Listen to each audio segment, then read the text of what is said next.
Hello everyone, welcome back to another episode of Tales of the Forgotten Sea, tabletop roleplay game that we are playtesting and having fun in front of everyone, making fun of ourselves, creating an amazing story with it, and laughs last where we left off.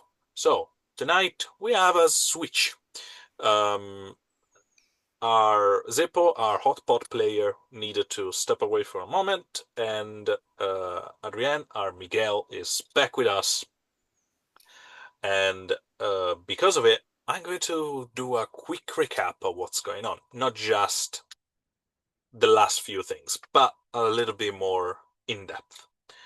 Starting with the fact that you were finally in Fajus, you were finally deciding what to do, and there's been a very long, complex, and planned execution of something. You wanted to go somewhere, you wanted to make money, you wanted to visit Fajus and all different districts and etc. And you needed also to collect information. You asked for the help of Omar, one of the member of the crew. He's from, not specifically from Fajus, but is from Akiptos, so he was able to share information, knowledge about his country, and how technically it works. Um, Thanks to that, you also understood a little bit about the different areas of the city, what the Grand Bazaar is, what the residential area is, what the red light district, the administration, all the nomadic quarter, and etc., etc., etc. Where to go and not to go, be aware of who and what, all those kind of things. So you decided to go out and in pretty much a big group that after that divided in smaller one. There was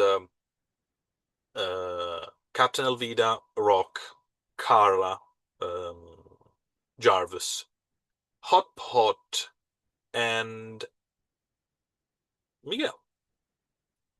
It was kind of walking along with you. Um, and you guys explored and started to collect things and etc., especially information. But there is another things that happen. Before all of this, before you went out and etc., Jarvis had a very deep moment with itself and his gods. He went into the sea, down below, and he started a ritual. A ritual that was composed in pretty much building, balancing, destroying, building, balancing, destroying, to repeat the cycles of the five currents. And beginning, a end, and a tree balance in the middle. And he went too deep into this, and he tried to connect and talk with the gods above. And he didn't get an answer in the form of words, but in the form of a vision. Because he was asking a way to save Captain Elvida from her untimely death. And fate itself, Talor, or Tarhor, uh, shows up. There was those five flaming eyes staring at Jarvis' soul just for a glimpse, almost telling him, the fate is decided, you cannot do nothing about it, this is it. However, that can be an interpretation of it. Is not, just fate staring down on your face is not it. It's not a yes or no. It's just someone you caught someone attention. When he was walking away from the scene, when he was going back to the ship, he had another vision. The vision was very different.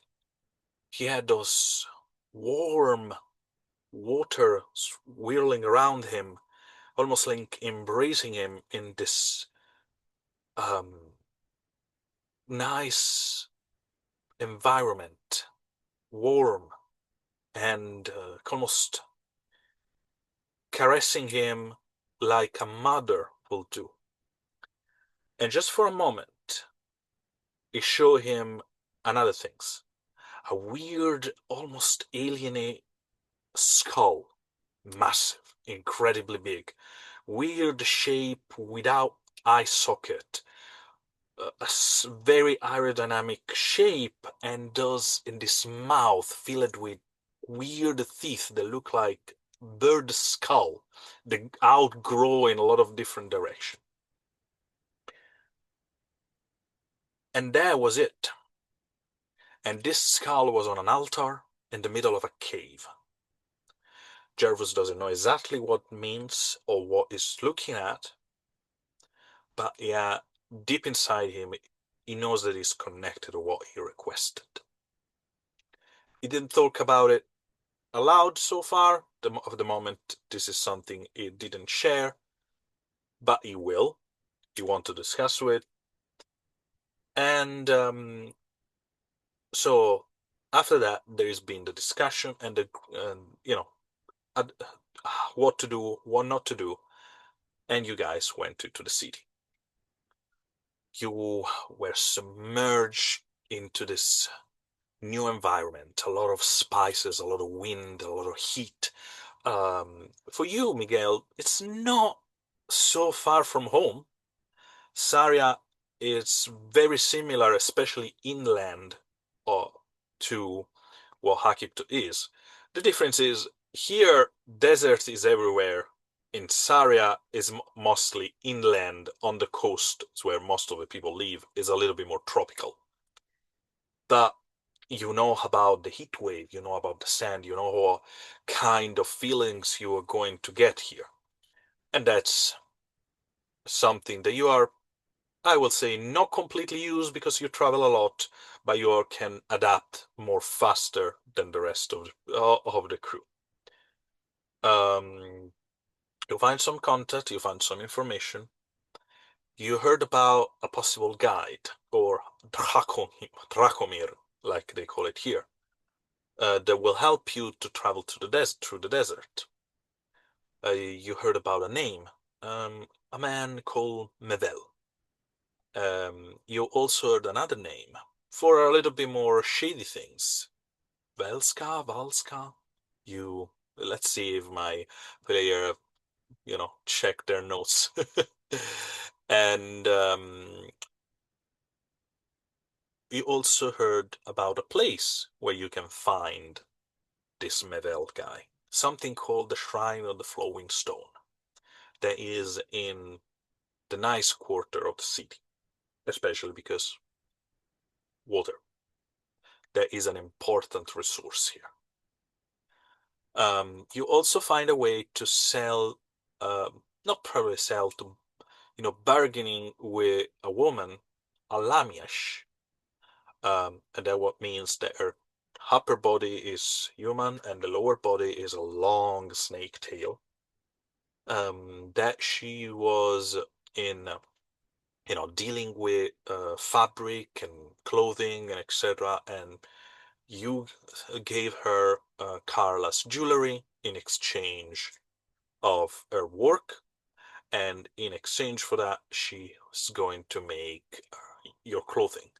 Desert wraps, sandproof layered robe, reinforced boots, and etc. etc. etc. For the honest price of 400 silver for each person, after a little bit of back and forth.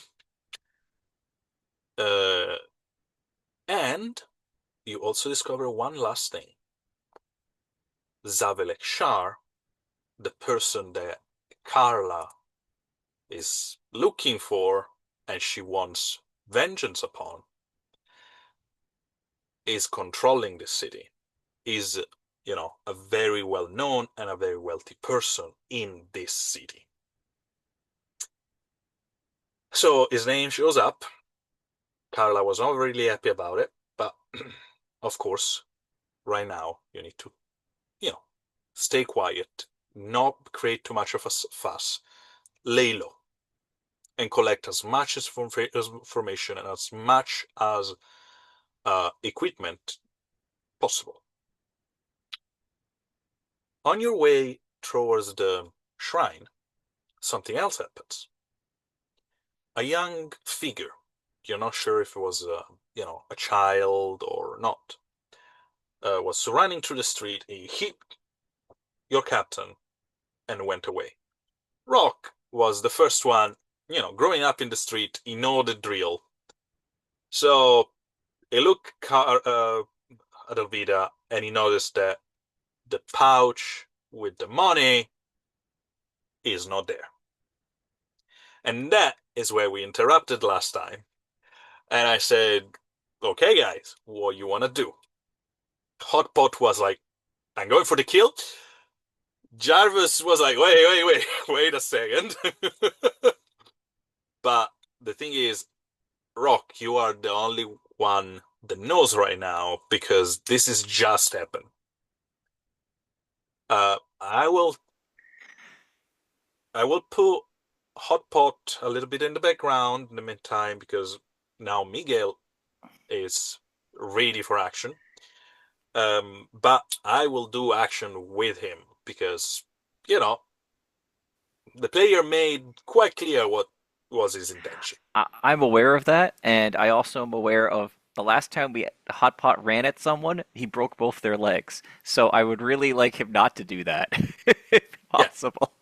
but as I said, you are the only one that actually seen, not the And only one that saw this happening, but you're the only one that knows what happened to the money pouch. There is another things that Hot Pot witnessed and told you guys, so you are quite aware of it, Miguel, is the fact that here law is swift and brutal. A person was caught stealing from a stall, and they was executed in the street.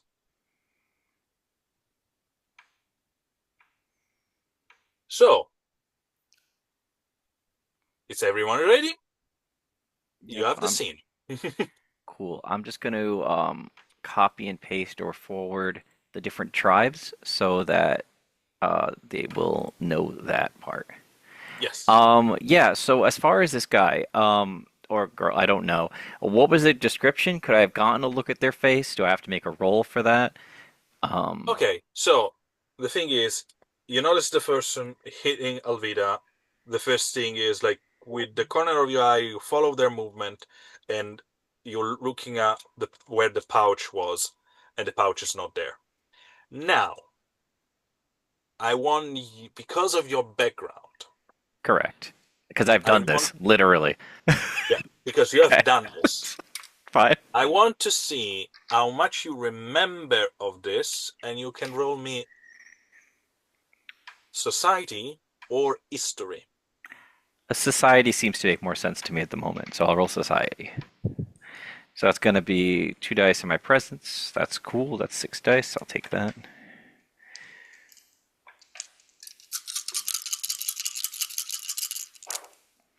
Okay, yeah, I'll hold the 2 6s, or that'll help. Yeah, that will Um, help. and then I will obviously re-roll the 6s, so it's 12 already. Yeah, remember you have only 2 dots, so you roll only one. Oh, sorry. Reroll 1 6. It's fine. I'll take the higher one because that one rolled first.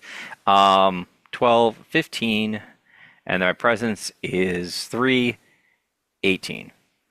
Okay, you know something about this because you have done it. Right, The person that hit is not right. the person that take the money. Gotcha. Yes, is the red herring. Right. So You he's in a bag run to somebody. I'm looking for that guy. so the person that child, small person, doesn't matter, that now is running away and everyone is looking at Mm-mm. Yeah. is not the person with your money. Yeah, so there's two people that were involved in this. One person did the touch, the other person did the grab. The problem we have here, though, is everybody is now staring at the person running away, and Rock's probably the only person at this moment aware of the second person. I'm not going to tell them right away because if I tell them right away, everyone's going to turn in that direction and then that guy's going to flee and it's just going to cause more problems. Can I see that person? Like, I'm not trying to look directly at them. I'm just trying to Okay, like, so you do an investigation roll okay, while the other are reacting. that's fair. It doesn't make sense because I don't want to like have to cause the other target to run. No, of So, course. okay. But in the meantime, you realize this, the person is running, and you started to looking around for your real target. The other has, the chance to do something and react and etc. So, Miguel Jarvis is up to you. In the meantime, I'm moving my NPC. May I? May I? So I was. I. I didn't get a chance to listen to the episode. I had a busy day today. Um, but I feel like I was starting to like move towards Alvida Yes. to just have a little bit of a conversation. I vaguely remember that. Could I make a perception check to see if to see what I see, to see if I only see the person run into them, or if I also see another person get close to them at the same time. Mm, okay, so I gave this opportunity to Rock because Hmm. he knows the drill. Sure, Is sure. so the second person is always um in the background, Hmm. barely Hmm. seen, Very more subtle. more subtle. Also, you guys are not like in a vacuum. It's a Hmm. lot of people around you. So even if you see someone, close to her in that moment, Hmm. it Hmm. can be just a random person. It's not like, there is only five people here. There's something around 40, 30, 30, 40 people around you guys coming and going. Sure, sure. The Um, the other person who might notice what's going on obviously is Hot Pot, because this is also Hot Pot's uh, uh, playground as well, as far as this is concerned. Being yeah, the thief. I see about. Okay, so about Hot Pot and what recently we discovered about him and etc. Hot Pot is more like about assassination than Hmm. stealing. Hmm. So he maybe have an idea but doesn't have a clear, like, oh, this is how it works, Sure. like Rock does. But Okay. he will definitely, this is the reason I'm rolling dice for him Hmm. right Hmm. now, Hmm. because it's his perception against the other person's stealth. Okay. Well, I got some news for you there. Uh, I rolled my 6 dice, and well, let's see. So I got a 10. So this is gonna go Not good. great. It's- Okay, Miguel's running after the person. He has no clue that there isn't anything obfuscating. I'm hoping that there's a bonus that because I know that he's out there, but I don't think it's gonna work. There's a lot of people and they're running around. Okay, so uh, Jarvis, in order, you are scanning around you, try to look for the person. Yes. Jarvis, you are getting close to Alvida and to see what's going on, and you notice the following things. The person is running away, Hmm. whoever they are, and Rock is like holding Alvida on a shoulder, because you were like there holding to, try to instinctively catch her and etc. Hmm. And strangely is looking around instead of the person that ran away. Okay. And that's what I was looking for in my perception is, would there be a chance that I would read a little bit more? That works. I can allow you an insight check. Sure. I'll take that. Um, But considering how fast this is, it's not going to be an easy roll. I Miguel, I have a question.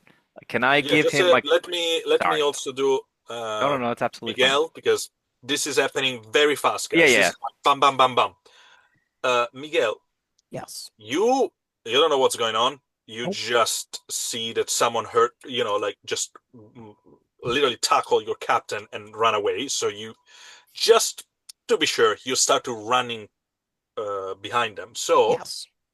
I'm going to ask you a stamina roll. Mm. All right. And what was the question, Rock? Okay. this kind of works in my mind. I'm going to give Garvis a critical token for doing the check to look for. So what's happened here is, in my mind, I'm looking in a direction and I'm like, "Where is this guy? Where is this guy?" And he's seeing me do that, and I'm like, "So he's doing the role, so I'm going to give him the critical token for looking into the crowd as well." That's basically what my plan is, because he's right next to me, basically. Okay, yes. You can also tell him something, Right. but I. that will happen next round, pretty much, Exactly. guys. We're doing, you know, Right. Right. Right. things at a time. So how was what your insight, Jarvis and Miguel, the 11 make you start to run and try to get behind the guy without losing it in the crowd? Um, it seems like you're not sure about it. It can be an ansax like Othpot or maybe a child. You're not completely sure. The guy is covered, has a like a turban around his head, uh, quite poor clothing, Hmm. and is just running and like mm, double. How you call it when you dodge Like around? He's weaving. like He's doing weaving some through, weaving. Yeah, weaving duck around and weave. people and etc. Using his small size and his advantage. Hmm. At the moment, with your 11, you are just behind them, but there is other things you can do. So we are back to the beginning of things. Uh, Jarvis, what was it? Your role? So I rolled my highest two. I had rolled two sixes, and then I rolled a two because one of those explodes. So Mm-hmm. that is 14 plus two is a 16 for my cunning. Um, so I'm not getting Rock's critical token till maybe next Next turn. search, yeah, you That's can't get fine. it That's now. fine. Yeah, That's fine. you're going to That's fine. get it. You gotta get it now, Okay. Oh, because you're going to get, say, with 16, because 15 was a difficulty. With that 16, you get to wait. He's not looking at the person that is running. He's looking for someone else. At that point, you two exchange a moment of understanding, We're looking mm-hmm, for somebody else, yeah. and mm-hmm. you start to scanning around. So you now got to give me a perception or investigation, as you prefer, with the critical token. While you do so, Rock, Yes. you realize something. At the moment, you don't see anyone. And that's the thing. This person is good. Yeah. Gotcha. This person is probably already mixed in the crowd. So unless something they do betray them, even even Jarvis, with your, let's say, input, let's Yeah, call yeah. it like that, this critical token will have some difficulty. So there is anything you do to change this situation. Okay.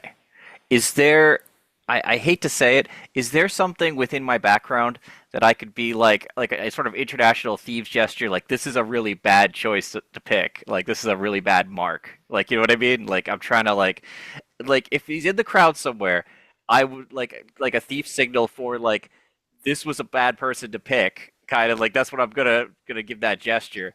Okay, And almost like the equivalent in Dungeons and this is Dragons not of a yeah. the thief can't, Like a that. thief can't of the international thief can of this is a bad mark. Like you shouldn't do this mark. Like just trying to Okay, reason with them. I understand that. You Right. know something. You know Okay. something. You probably don't have that international things because Fradicare thief and Akiptonian thief, they don't follow the same guild. They are not probably even the it's not like a universal language. Every Right. country has their own and etc. Um, However, there is something at your advantage that maybe you can use. Think about who Carla is and the fact that, as I told you last time, Akiptos and Obolowa are really well connected, and Obolowa was running the shop here for almost 200 years. Okay. So, Voraci names is big, Yeah. but there is another things about Carla that is quite important. She's a witch, Yeah. and people fear them. Right. Well, that's what I was think. So the other option is I have two She options in was a mind witch. for this. One is try and talk to the like that's why I was basically saying was like this is a bad person to steal from. That's what I'm going with. And then the second one was I would try to use my talent of finding exits and entrances, but kind of in reverse, being like, yeah, well, if I was him, where would I go to? You know what I mean? Like that was the second Hmm. option. But Okay, I'm gonna yeah, try. We're gonna try reason first, where we're gonna be like, okay. So you roll me. I will say, okay. I will do this as a reverse insight. You are trying to share a message, I'm attempting but to without right, using your words. right. So Miguel, we are back to you. In the meantime, those two are rolling. Miguel, I'm going to ask you what else you do to catch this figure. All right. Could you tell me like my surroundings? Okay, so There's a you lot of are in people, the right? absolutely. You are if you look at the nice, lovely map behind Rock, in that is Fajus. Okay, Yes. you're in that beautiful city right there, and you are in the area where all the those packed building are close to each other. Is in the bazaar area. There is a lot of people. Uh, Close street. Not very tall buildings. Here, the buildings are probably 1 story or two top. The tallest one is probably the 3 story tall, stories tall, and as far away from here. And there are packed close to each other. There is stool around, and you just came out from behind one of the streets into this main one, going towards, I will say, east side of city, northeast side of city. And as I say, there is between now, I will say, 25 people, because as soon as things are started to get heated, some are started to walk away, and around you and etc. Someone look curious, someone is just minding their own business, and someone is running towards you guy. You are the one that see this. There is a couple of people that you are running in that direction, and there's a couple of people running towards you, Hmm. and those people have weapon on their side. Other people around don't. These people that have weapons, what do they look like? Do they look like law enforcement or do they look like a little bit shadier bunch? That's the problem. You don't know. Because here, law enforcement don't wear a uniform. Everybody's undercover, undercover cops everywhere. All right. I'm going to first, I want to take a look at what direction is the person I was chasing down? Which way are they sort of heading or kind of I would or say you were going east, is now going west, okay? okay. And he's trying to cut you off, going into a alley on your left side. Okay, so he's probably not even gonna continue east. He's probably gonna try to find a way Yeah, to lose you to in the lose. Yeah. crowd or in the streets, because this is a city, not Yeah. yours. Okay. These are the people running towards me? Are they looking at me? They are looking at you, one, and the other one is looking behind you. Towards the captain? Probably the Yeah. captain, Jarvis, Carla, and etc. All right. I'm going to first I would like to just keep like can I try to figure out any discerning features, anything like the way that the guy's running away? Like is he like I'm gonna try to commit to memory exactly this person Yeah. running away, like anything specific, like the way they're walking or the way that they uphold themselves, other than just that they're wearing torn clothing. You The notice something. They have a very short, pointy tail behind okay, them. Um, you know, quite short, quite I will say scaly. So this person is probably a Sarikart. Okay. And by the coloration and etc., it's very dark brown, almost black. No spots, no like patterns on it. There are some red spots. Okay. And have you ever seen a Gila monster? Yes.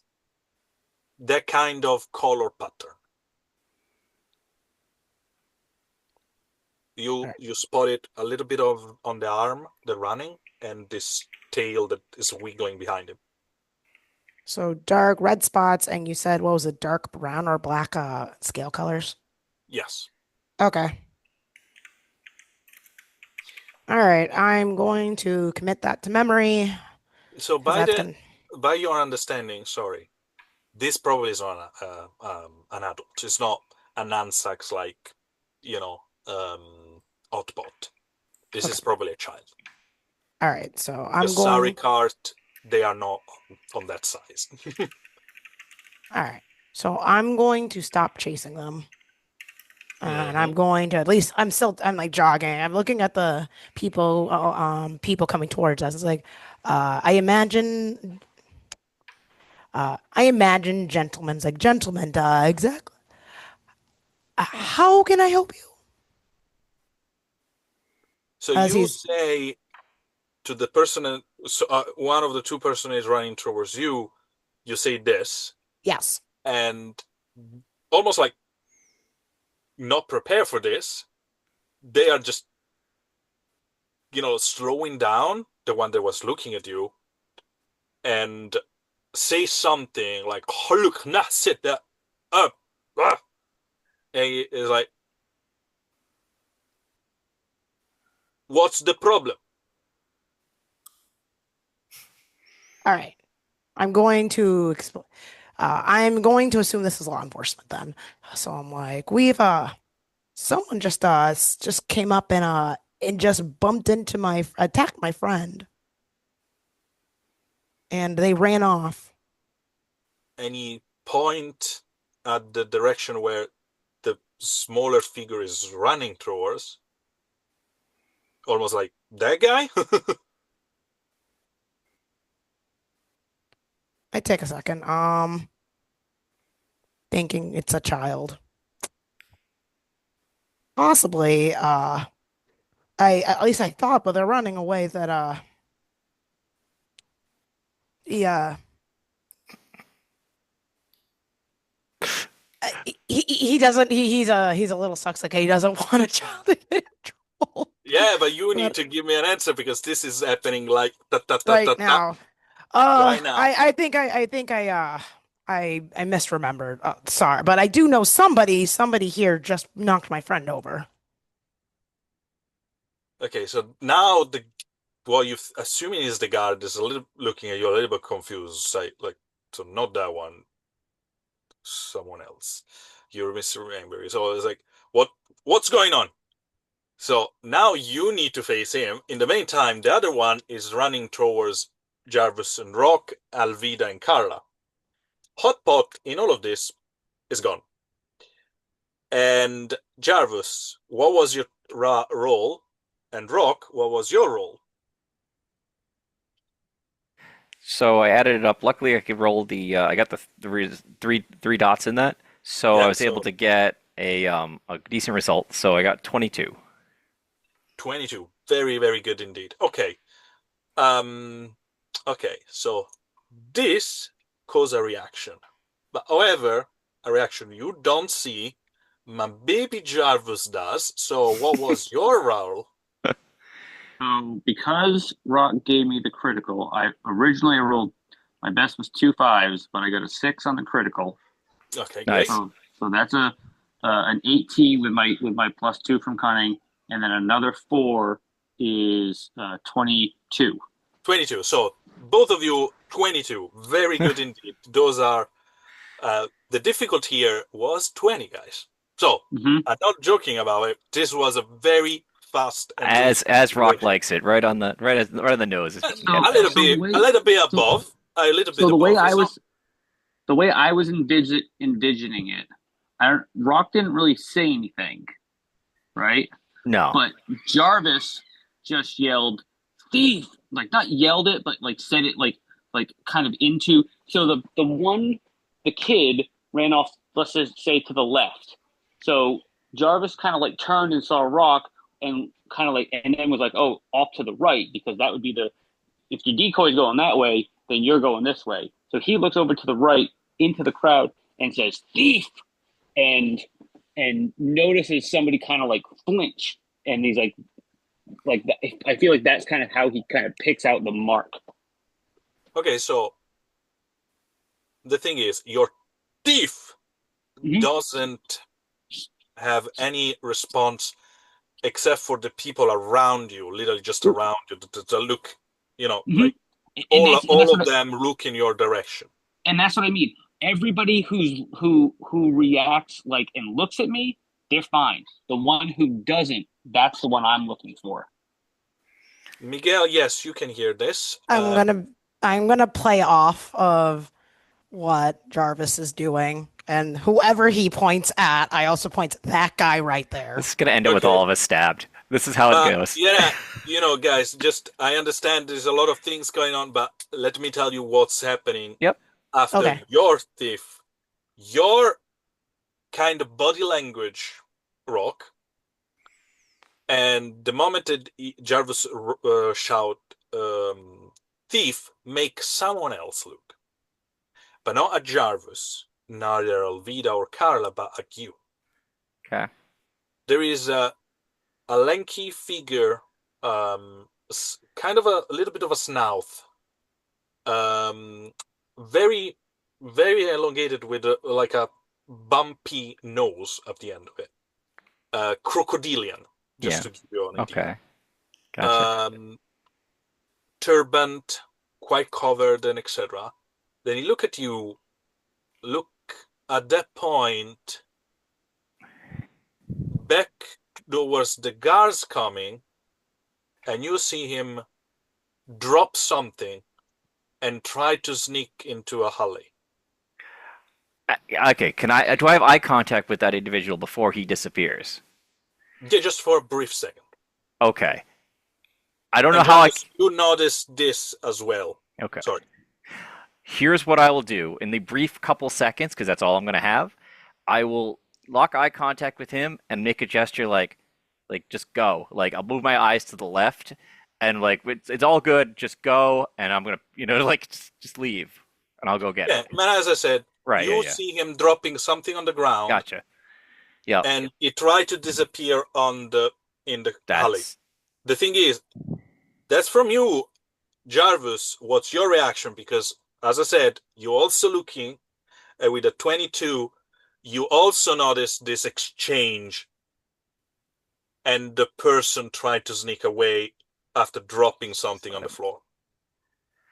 I'm going to um, uh, respect Rock, and I'm gonna just go and grab the thing, make sure that it is the pouch because I would know what the pouch looked like. I know that's got money in it. I'm gonna keep my eyes on this person. I'm gonna grab the thing, and if it feels right, I'm gonna let the guy go. Okay, so the thing is, grabbing a pouch and decided, okay, yeah, this is definitely a pouch and etc. and is exactly the same amount of money. It's a little bit difficult in a few seconds. However, you keep looking, you lean down, you grab it, you feel it in your hand. It feels like there is some coins in it, and you look down briefly. It seems like your captain's pouch. You have seen it multiple times, hundreds of times. In the meantime, Miguel, you heard what Jarvis just shouted. So immediately the guards, look at them. mm. The other one is coming closer. So next round is going to ask you what's going on, guys. Mhm. And the guards ask you, Miguel, are you with them? What the He's gesturing at my friends, right? Yes. Yes. And without, you know, asking, he grabs your arm and he started to push you towards your friend because he doesn't know if you're telling the truth or you are one of the thief. All right, that's fair. Let me know what's next because I have stuff to do. Okay, so next situation. Jarvis has the pouch in his hand. Okay, The guy disappeared in a alley. it's fine. The Just let him first go. guard reached you and Alvida and started to immediately ask something in Egyptian, in Egyptians, and he see that you guys don't understand, switch and say, "What's going on?" All right. Is there a way that we've predetermined like guys let me talk because like I'm just saying like is there a way that I could talk before the NPCs do or could I have some sort of gesture that they might understand or do we have to say that You can we just start. had to You previously know what? You roll a dice with me. shit all right D6 I assume 1d6, please. okay I rolled it What is it? 4 I roll a 2. You oh, go first. all right got it okay This is a let's moment of, there right, is so no. this is gonna be yeah. There's gonna be gears spinning. So what my character knows is that the money's been returned. He's disappeared. The other person has you know what I mean. Like he knows that the bag was dropped at least, and that Garvis has it. Right? Mhm. Okay, got it, got it. Oh, officers, how are you doing today? Good. I'm sorry about the commotion. I thought we dropped our bag, and it turns out we found it. So it's all good. Everything's fine now. So, no thief? No, no, we thought I am deeply sorry to cause a commotion. I know that you're no offense, we're tourists here and we've heard lots of things about pickpockets and thieves, and we just we overreacted, right, Alvita? And he hands Alvita gets Garvis to hand Alvita Yeah, the pouch. Yeah, yeah, yeah, yeah. We of course. yeah, Yeah. I only reacted because I thought my friends like but it's right. I apologize. And you arrive, and the other guards, he's holding you on the arms and etc. Is this with you? Yes, he ran off after somebody. I'm sorry about that too. That was an overreaction on their part. yeah. Yeah, sorry about Okay. that. At that point, you're being free, Miguel, Hmm. and the guards are like talking between each other in a Kiptian, and one of them say, "Okay, go on." Okay, so you're just gonna let us go, or am I gonna have to make some sort of like He gesture wily? you to All go. right, All all right. right, guys. We should really move on with our day. I'll start like kind of corralling us to the left. I apologize again and well, Sorry. And Hey, if if you ever want a coffee or something, let me go, know. go, No, okay, we just okay. go. Sorry. We're free to go. and after a little bit, Jarvis, during that exchange, Jarvis would have actually looked in the bag to verify what he assumes would be the amount of money that's supposed to be in it. sorry, can you repeat that, David? Jarvis would have opened the bag while that conversation was happening. He would have opened the bag and verified that it was silver, and given some kind of a quick okay, this feels right. Maybe some coin is missing, but this is all silver. Yeah, it's all silver. Actually, it was some silver and some gold because the exchange was not precise. It was like, Right. okay, yeah, a Sure, little bit of, sure. but it seems alright. You are not completely sure, unless you start to count and etc. There is exactly the same amount of money, but I mean, if they were able to took something, those guys were really, really fast because this is all Mm-hmm. interaction is happening in something like 30 seconds. Right. Yeah, yeah. So, So again, I can see that it's not. I can see that, and so like again, it's like okay, everything's fine. And he's going along with Rock. okay. Yeah, I I look at mean, the rest of the group being like, okay, I know that someone tried to take from us, but we need to play it cool, and I'm glad you guys played along with that Oh, what are the message? because that could have gone poorly, especially if they went to look into our backgrounds. We already have issues. I don't want. It's not worth it. I no, no, mean, don't worry, okay. don't worry, dear. Alvida, just put Did her. she almost got a deer lying out there, and he'll look. That's surprised. Uh, she doesn't, she doesn't say nothing. Where he's like, she just talking with you is like, don't No, worry, that's dear. fine. It's just Like unusual. Okay. she grabbing your shoulder is like try to Well, reassure you. we got the You're money the back. Everything is good. yeah, Jarvis. Do you mind give it to Rock? Better if you keep it. Okay. Okay. So Rock will take the money and he will like grab rocks and pebbles and stuff from the street and start like putting money in different locations on his body and then putting the rocks and pebbles in the bag and putting it where your money pouch should go and doing that sort of thing. So that doesn't happen again. Okay. After a couple of minutes, Hotpot is showing up, and he seems a little bit upset. You all right, man?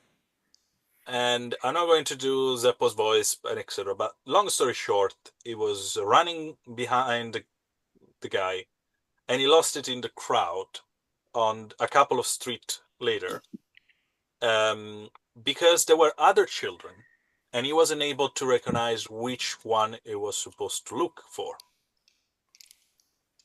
And you realize, Rock, that this is something you guys have done in your time with your friend. Yeah. Someone start to run, people start to follow that, and you meet in a certain point, and others start to run in different direction too, and they are almost like all dressed the same. So it's even became even more difficult to find who did it and where they went. While the real person that actually stole the money already is gone somewhere else. Yeah. So he's probably the way these usually work is there's usually a ringleader guy who collects, like a collector, who also works under usually another boss, and then there's usually these children or the role that I would have played in this is they just find the marks and they hand off to the collector, and that's what I'll describe to them. I'm like that was not a swamp worth going into, so I'm like let's just we got our losses back and we're all good. You know what I mean? We don't want to get stuck in this bog. You know? No, we're not. Yeah, let's just get to the shrine and be more careful. You know, everybody, put your money under your armpit or whatever. Just be more aware.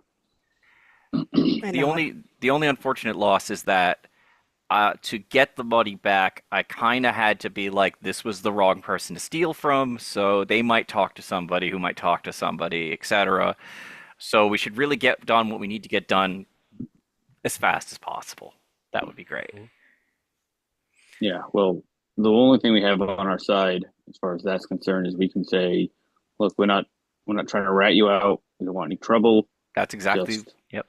yeah, you know, live and let live. Right, and that's why I didn't report any of it because I was like, the Yeah, only advantage we have is to be like, let's just pretend this didn't happen and call yeah, it a day. You yeah, know? yep. Good thinking. Really good thinking. All right. Um, So you guys are keep moving east, moving from one side of the city towards another. Try to uh, keep lay low.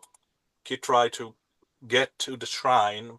That you have a roughly idea where it is, and I'm going to need from one of you only a navigation roll. I think my Uh, navigate is about as good as Garvis, but I do have kind of stuff for cities. I mean, I would assume. So I don't yeah, know. the thing is, this is not your Yeah. your city.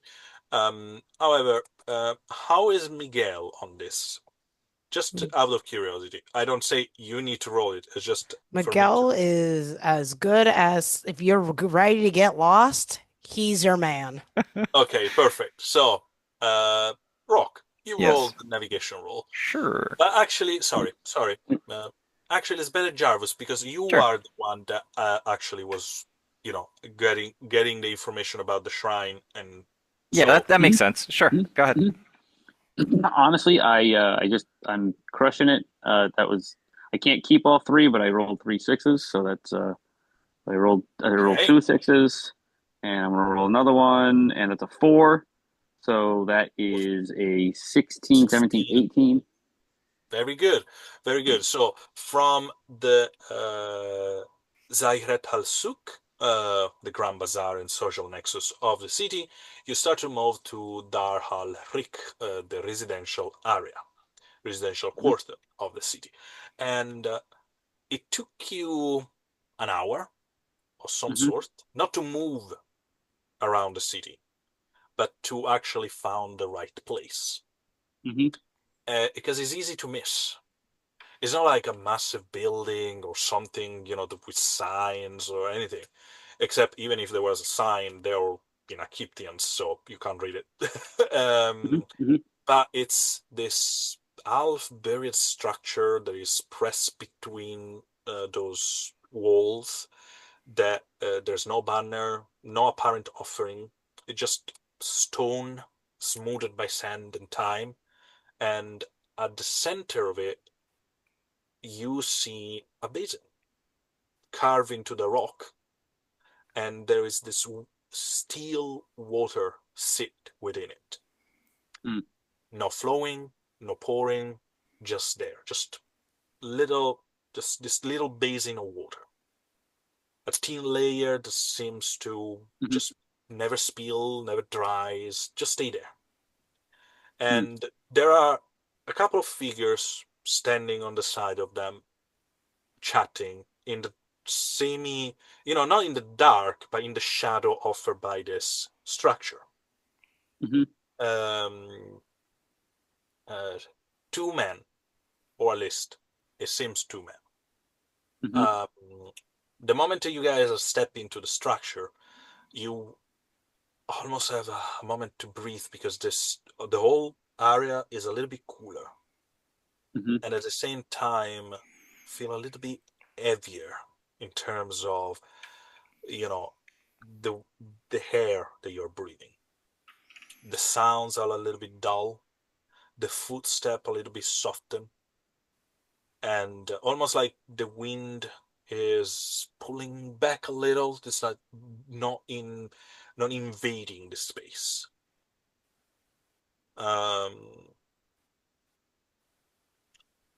the two men are quite different from each other. One is clearly humanoid. Sorry, is clearly human in terms of traits and etc. Curly, afro hair, black skin, even darker under the you know decades under the sun. Um, uh, Not rough in terms of clothing and etc., but just roughened down by the desert, the life here. Doesn't seems like a rich person that probably just another mm, commoner into the city, nothing more, nothing less, except he has this necklace around his neck that it's immediately made him a member of the Hiheka Sukeb clan. You know about this symbol? It's almost like the open mouth of a crocodile with a flame, almost like a magic spark in the middle of it. It's quite immediate, it's quite recognizable, and etc. And he's wearing it around his neck, and he's discussing in Egyptians with the other person in front of him. That is a Tuskul, a orc. Um, it's quite it's quite has sharp feature, not apparent tusk. It has those golden accent embedded around his face in his skin, almost like tattoos that are made out of this golden color. A very controlled expression, very calm, and with those long pointy ears, and he's wearing this flowing robes, cream in color. And when you guys enter, they both turn to look your direction. You Okay. have to see. I'm gonna look at Garvis and I'm gonna do like a kind of like a half step back and be like, no, this is your dig, like religion is not his forte, as it were. So we're just gonna like go back up and let him take charge. So again, I apologize. I'm getting yelled at over here. Um, so there's one man who looks pretty common. There's another person who looks a little bit more well-to-do. I will Um, say this. Yes, I will say yes. Both of not them. not like super high station, but obviously they look like they kind of run something, but we're also not concerned that it's the wrong kind of person. Mhm. At the Okay. same time, one of them is clearly a member of one clan specifically. Yes. You So don't I heard know. that with the crocodile and the flame, the Yeah, and rougher the other one. one doesn't. It Hmm. doesn't have apparent symbol of rank or decoration or anything. So Jarvis will come in will come in and not really even take a lot of note of anybody, um, and is just going to go right to the water. He's going to go right to the throne and is going to sit down and is going to pray. Um, um, he's going to kneel down and start to pray and kind of go through some of the motions that he normally goes through or has recently gone through, and is going to um, begin to use um, a spell. I'm just going to use um, probably Tidal Flow. I just want to take a look to see exactly what Tidal Flow does, so I'm not accidentally um, attacking anybody. Yeah, usually is used to knock people back. Yeah. So I really just want. How big is the basin? I will say 20 feet diameter. 20? Yeah. 20 feet. Perfect. Um, because tidal flow only affects a 15-foot area, and so he is just going to try and make the water begin to swirl around. Okay. Um, One thing, you before you do so, you start to call your energy and you start to try to feel the water in order to manipulate it and etc. And it doesn't respond. So even before you start to actually, you know, focus on the magic flow in this place, mhm. you feel that there is none. Completely absence of it. Okay. Um, all right. So the area itself has no magic in it. Mm-hmm. And Well, he's still gonna pray, mm-hmm. and he's going to take out his saltwater skin. Does this look like this looks like pretty clear water. The one in the basin, yes. You can Um, see the bottom of it, and it's, probably a foot deep. mhm.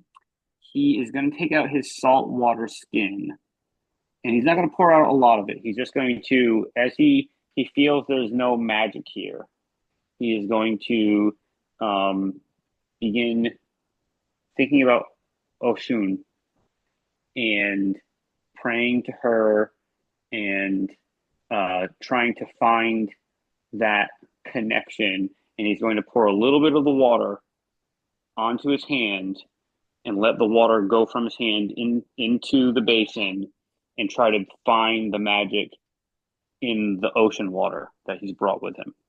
Kind Okay. of like a almost like a spell component kind of an idea. Yeah, yeah, no, I get that. I get that. Mm-hmm. Mm, you don't have any problem with taking it out, pouring it on your hand, and etc. But the problem is not the water in front of you or the water from in your in your hand. Is that your magic here is not working? It's just cut off. It's just cut off. All right.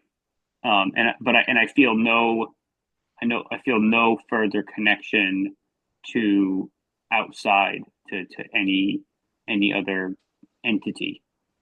I don't know if I still feel connection to her. No, you still feel the connection. It's not being cut off. Okay. It's just that this place is almost Hmm. like A it's a, magical dead zone. it's a magical dead zone. Yes, it's Okay. like no So magic here. okay, And so I get that sense. Sorry, finish what you're saying.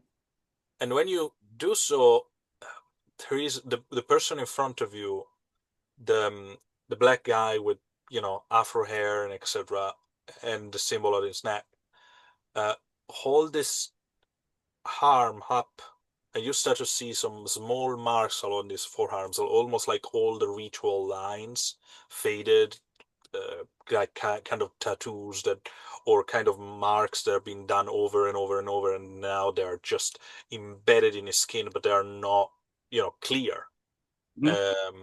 And they are definitely not recent. And he just Hmm. said, "You bought the sea with you, but the desert doesn't allow it." Hmm. It's not an accusation, it's Hmm. just an observation. That is that is fine. I wanted to come to this place of flowing water to um, bless the currents as they are the ones who guide me. And I look for The protection. guy mm, smile, and the other one chuckle a little bit. Not flowing water, flowing stone. Hmm, interesting. I misunderstood. I misinterpreted that. Um, like Shrine of the flowing stone. the Mhm. like lava, um, or the sand moving like a wave. I understand now.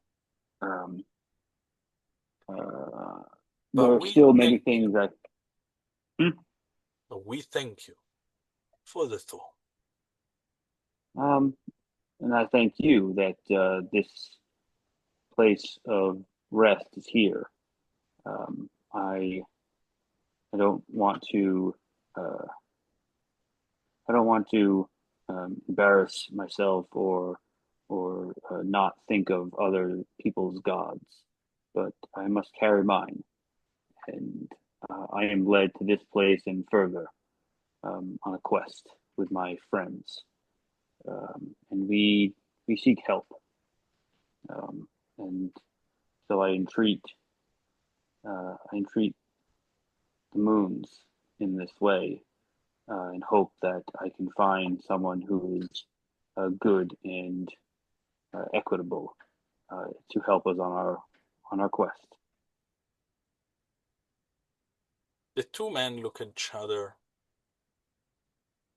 And the two school guy at that point speak in Akiptians first, and he has this kind of thick south accent from Akiptos. So when the other was speaking, he had this rolling in his tongue. The other has this clicking, then he does in between words. Is a very difficult accent, and unfortunately, I cannot do it. And Mhm. is inspired by a specific a South African tribe that I don't want to After that, disrespect with my terrible mhm, accent. So I'm going just to describe it so you guys have an idea of what I'm talking about. I think it's called Kossa, and there's this in the meantime they are talking. Um, um, but so you guys have an idea of the sound that this person made. mhm. But now with you is going to speak in the language of the tide, that common language that everyone in um, uh, TFS, in Laham speak.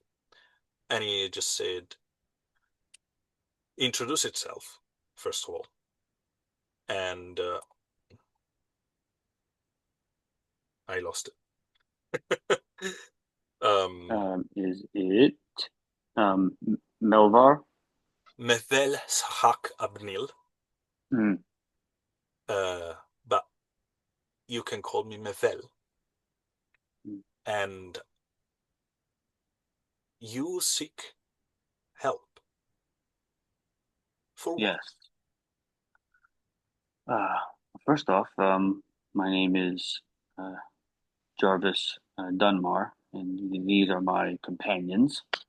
And He just bow in we everyone. are traveling into the desert to accomplish some things.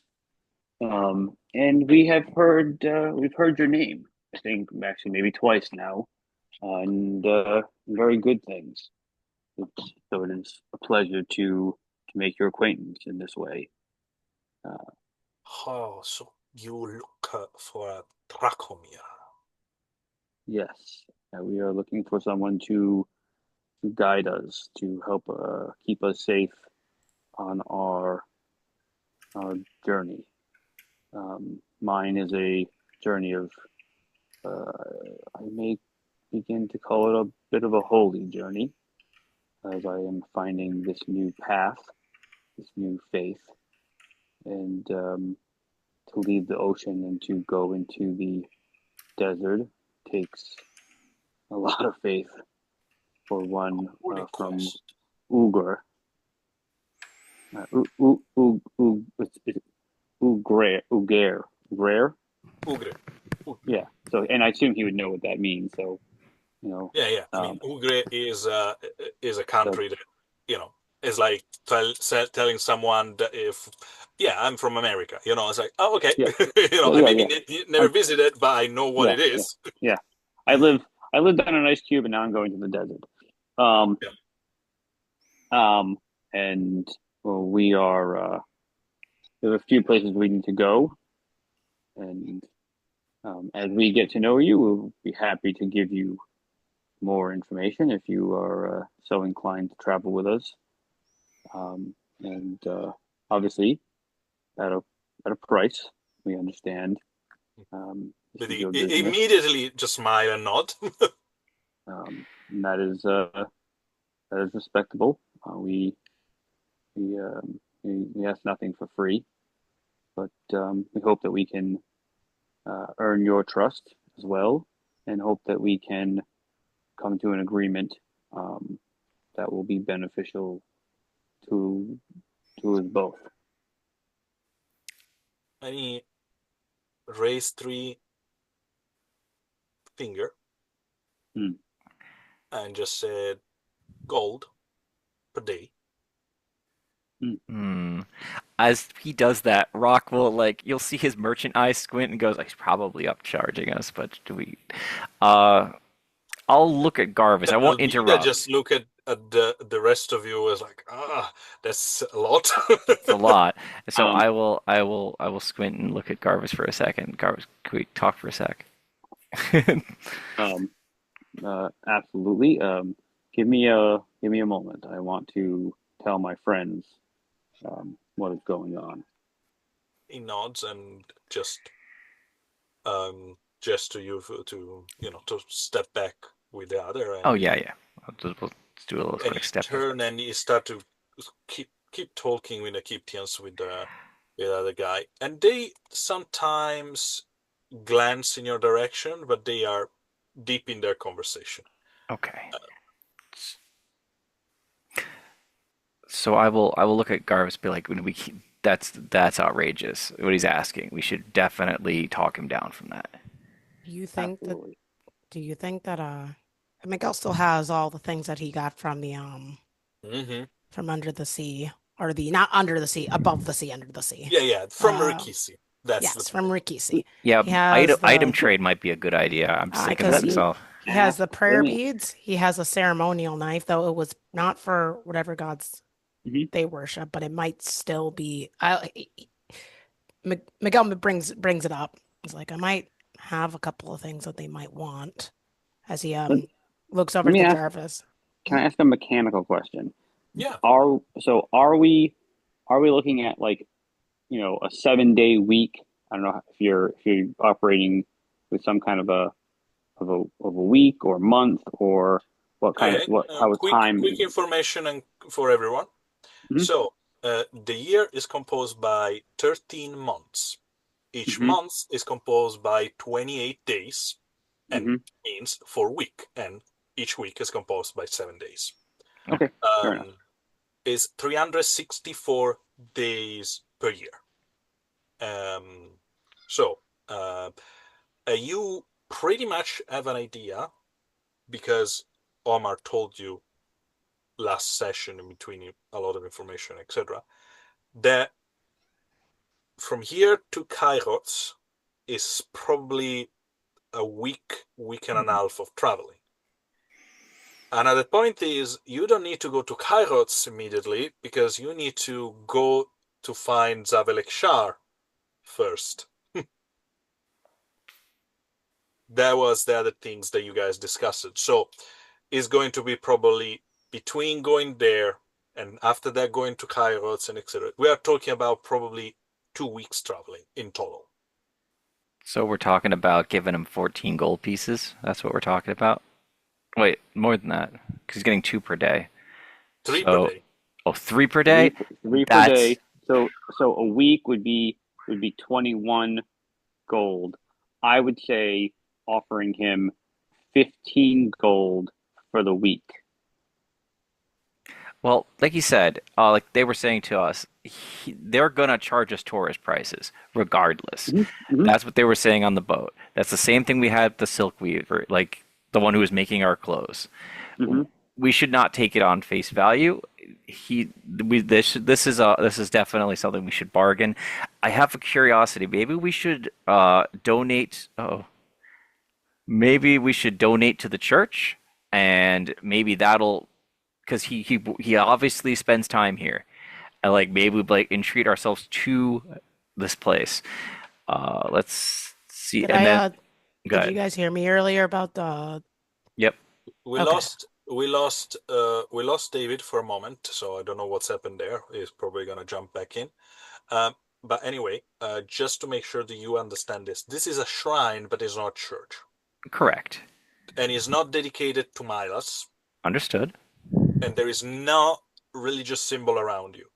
The person that is there is the person that has the Hieka Sokeb symbol on his as his necklace, is a member of a clan. They are the magical and religious figure of this country. Okay. Okay.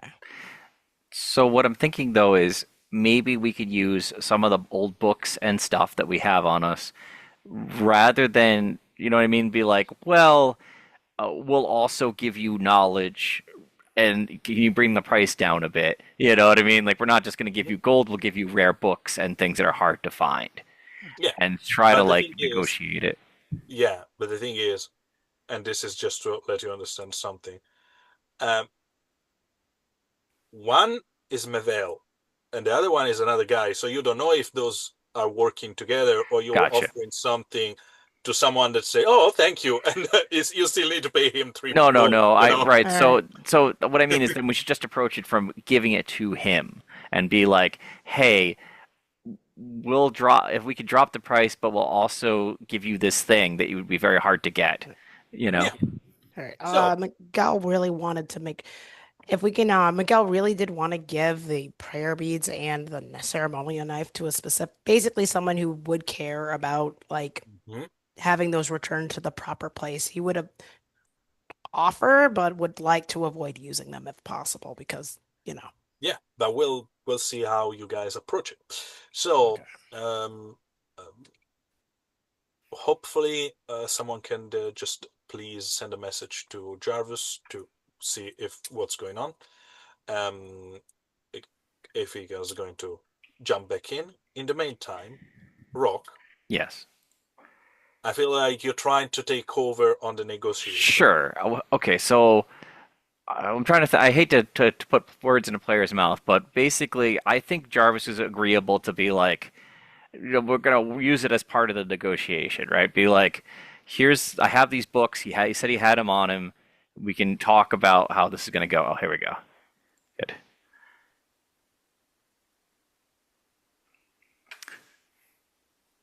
Okay, I'll rename that. Hey guys, sorry about that. It's Sorry okay. about that. Uh, Welcome back. No worries. so basically, I've determined after some discussion with our storyteller here that maybe we should use your old books as part of our negotiation tools with the guy who's the wisdom knowledge person who's going to be our guide, and try to be like, hey, but we'll also give you these things that are hard to get, even though like they might not be what you need. It's also kind of rare. You know what I mean? Like offer Um, something like that. yeah, I let me just sorry. Um, go back to my Sure. character sheet. Um, I have got. I imagine the one that I started out with probably isn't worth a whole lot. Hmm. But the Tempest Grasp tome that I have, um, I think I bought that for 5 gold, Yeah, if I'm not mistaken. no, you're not Um, mistaken. We discussed um, about that. um, and I feel like I've gotten everything out of it that I can at this point. And I no longer need it because I have the ring. So yeah, I would be willing Okay. to use that in barter. Also, we had also talked about the fact that the rune Gondolier. bandolier um, is going to become cumbersome to me. Hmm. I mean, it's nice because it does help me in a little bit, but I've never really used it too often. Um, and so that's something that I could also part with. So I have a couple of things I can put on the table as far as that is concerned, and that might be something that he would be interested in as well. Who knows? Hmm. Or maybe we could try to just sell that someplace else. Okay. Um, Like that's so another option. We go out, try to make some money and come back. Well, let's let's see if they are willing to talk down the price a little bit because we're going to also offer them some other interesting things. This guy might not be interested completely in money. Sure, everybody's interested in money, right? But he might be more interested in things that are unusual. So let's try that way. Okay. So the moment you guys started to bargaining, Yeah, and you're talking about the books, yeah. and you're talking about things, and did you show, or just show the stuff from Rokisi or not yet? Well, if he what starts do you to mean? like, I feel like the in mid bargain, right? If he starts to look like the kind of disinterested in what we're showing him, then we'll pull out the Rikishi artifacts. Okay, Mm-hmm. so it seems not very interesting about this is Methel, Yep. not Rakis, the other guy. Gotcha. that needs to introduce himself, by the way. I just didn't get a chance to No, tell. that This is one is Mevel and the other one is Rashid. Okay. Um, so Rashid seems a little bit more interested, but he made pretty clear about the fact that it doesn't is not part of the bargaining. It's just, oh, this is an interesting book. If you wanna, if later you wanna sell it to me, okay. I'm interested in it in that. Uh, Gotcha. but what you're doing with Mevel is not something that I'm involved to. Right. They make quite clear about it. Hmm. Mevel seems not very interested about the book per se. So is willing to listen to some better offer. When you guys at that point show even a little bit of those, Well, we've let's got this knife and we've got these you know what I mean? Like we're starting to like run out of things, right? It's there like is a moment of like, wait a minute, and he's looking at them, and he goes, "Can I?" sure. We'll hand it over because we're And you negotiating. start to look at them almost like someone will do, you know, those experts that Yeah, look he's at doing an appraisal. objects Mm-hmm. and checking them, managing them with care, and etc. And he says something really interesting. I can put you in contact with someone that will pay an handsome price for this. Okay. I won't interrupt him because I have an idea of what he's gonna say, but I don't want to cut him off. No, Go no, ahead. you just say this, Yeah. and you probably can make 3 or 4 times what you are supposed to pay me. How about if again, this is a trust on our part, let you have it and you can make contact with that individual. There is a moment of like, what kind of game you're playing here? We just are He doesn't trying say to, yeah, nothing. yeah, yeah, yeah. You can read it in his face. Um, and he just, someone made said my name twice already. Did someone else made another name? Someone that responds to the name of Valka. We've Oh heard that no, name as well. this isn't. I don't think this is related to Valkar, if that's what you mean. Well, that's what he's asking, though. We've heard the name Yes, we've Valkar. heard it. We were told that we could maybe run into them in the what we would call the red light district. Indeed, you can. You are interested in deal this kind of things with them instead of me. Hmm. And Okay. if we go direct to the source, we're going to make. I'm looking at Rock this way. If we go direct to the source, we're going to make more money. If we Yeah. deal with in this way, then we are going to be Oh, I'm charged. sorry to interrupt you, man from Ugre. Um, Valka is not the source I was talking about. That's Oh, what I figured. Who are you talking about? Zavelek Shar Hmm. Hakam Hibrank, the wealthiest man in town, and a very famous dealer in artifact.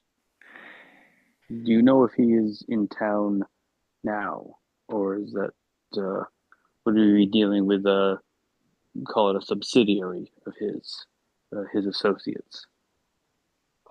I know Mr. Jarvis. Ibrahik doesn't come to town. He send people. I'm gonna look back at Carla and kind of give her a little bit of a nod, like, does that feel safe? Carla just, it's a moment is a statue right now. It's like Mm-hmm. mm, You don't need to roll an insight check to see how she's keeping herself so calm and still that if she says something, she probably is gonna snap. Hmm. Hmm. And I'm not just looking at her. I'm kind of like glancing back at everybody, but my eyes are on her. So uh, Melvar is seeing me kind of scan the group, but doesn't maybe see me looking at her for her, approval or disapproval. There, I'll address the person in front of me. There are some sensitivities with the person in question that we do not want to have to bring up. It may cause inflammation within our group, as it were. We don't. It's not. Your business is your business, man. Of snakes. I just try to explain No, what is best. I agree that what you're telling me makes sense. That he would pay a lot for it, but I feel that it would be better for you to contact him, get the money that you require, give us the rest, and that'll make everybody in a much better place than Mm, Mm, dealing with him in person Well, no. again, we don't have to deal with him in person, Rock. I or think through that his I mean, if intermediary. still, I if possible, I'd like to give that dagger back to the people who would probably want it back. I think we I'm were talking about the bowls, but No, yeah, I get that. Are we talking about the bowls or what? I think we were What? talking about the bowls. You talking about wherever you offer him, he was looking at the bowls, he was looking at the dagger, it's like he said all the lot, Yeah. Oh, okay, you can make you more. know. Oh, okay, so I understand now. and No, the I wasn't invalidating his claim. I was just like, oh, our group has certain sensitivities to that person. If we could well, just find some other way to deal with that. well, Yeah. I Um, think I think that we are not known by him, and whatever our dealings are, I think we can work around that. Uh, I think it would make sense for us to go and get the best value out of our wares with him or with his associates. I second Um, that. All right. there's no we uh, are I we are tight on funds, and we want to make sure that we can collect as many as we can for our needs. Well, let's We let the man appreciate speak. your intel on this. uh man of Ugre, tonight I will go to, I will say the whole labyrinth entrance, but it doesn't tell you much. And there's going to be an event. Velka is running the event, and Twilka Asharani, Mevel personal bodyguard, she will be there, and she usually be in town once a month, and I will deal with her, introduce you if you want, Mm. and make some arrangement. You're gonna make a lot of money. I will be the intermediary, and out of this, I will take a cut, and that will be my payment for my service for all the time you guys need me. Is that a good deal? I think that sounds pretty reasonable. We just I got to look back. negotiate the price. Yeah. I look back at him and the rest of the party, the captain, Mm. I everyone. think we feel pretty comfortable with this. Again, Yeah. yours is a name that we feel we can trust, and so we appreciate your guidance in this way. Um, Do I feel like he's telling the truth? Can I? Oh, sorry. yeah, no, go for it. Can I Roll. get Yeah, like just I was just about a to sense say. mo if I can sense motive or anything that this is I Yeah, no, also absolutely. Go for it. we also haven't all right. negotiated what the actual price is yet. He said the Yeah. cut, but he hasn't told us what the cut is. Yeah. Yeah, just that's the other. Yep. I was Rock was already like already in that block All over right. Would there. that be an insight check? Um, Or what okay. would it be? The insight check is to you to understand something about this person. This something can be through intention, or maybe like is trying to get a to sell us to someone. Is trying to just to make money out of us. Is a trustworthy guy. So you need to tell me what you're looking for, and that will set the target number of your insight. It's not like you roll and I tell you everything. Uh, Can I his can I his intentions. can I make an insight check on this guy as well? Yeah, you can both do. Please. And As what is about yours? Same things or different? Um, I want to get a read as to um yeah, what his hope is beyond just making money. Is he seeing something more in us? Um, because obviously we're foreigners, who I am, how I presented myself, and what I'm doing. I'm hoping that he will. I'm hoping to kind of pick up that he is whether he's just seeing us as a mark or whether he's seeing us more as an opportunity. Okay, both of you roll. It's going to be a difficult role because this guy is a very, very expert merchant.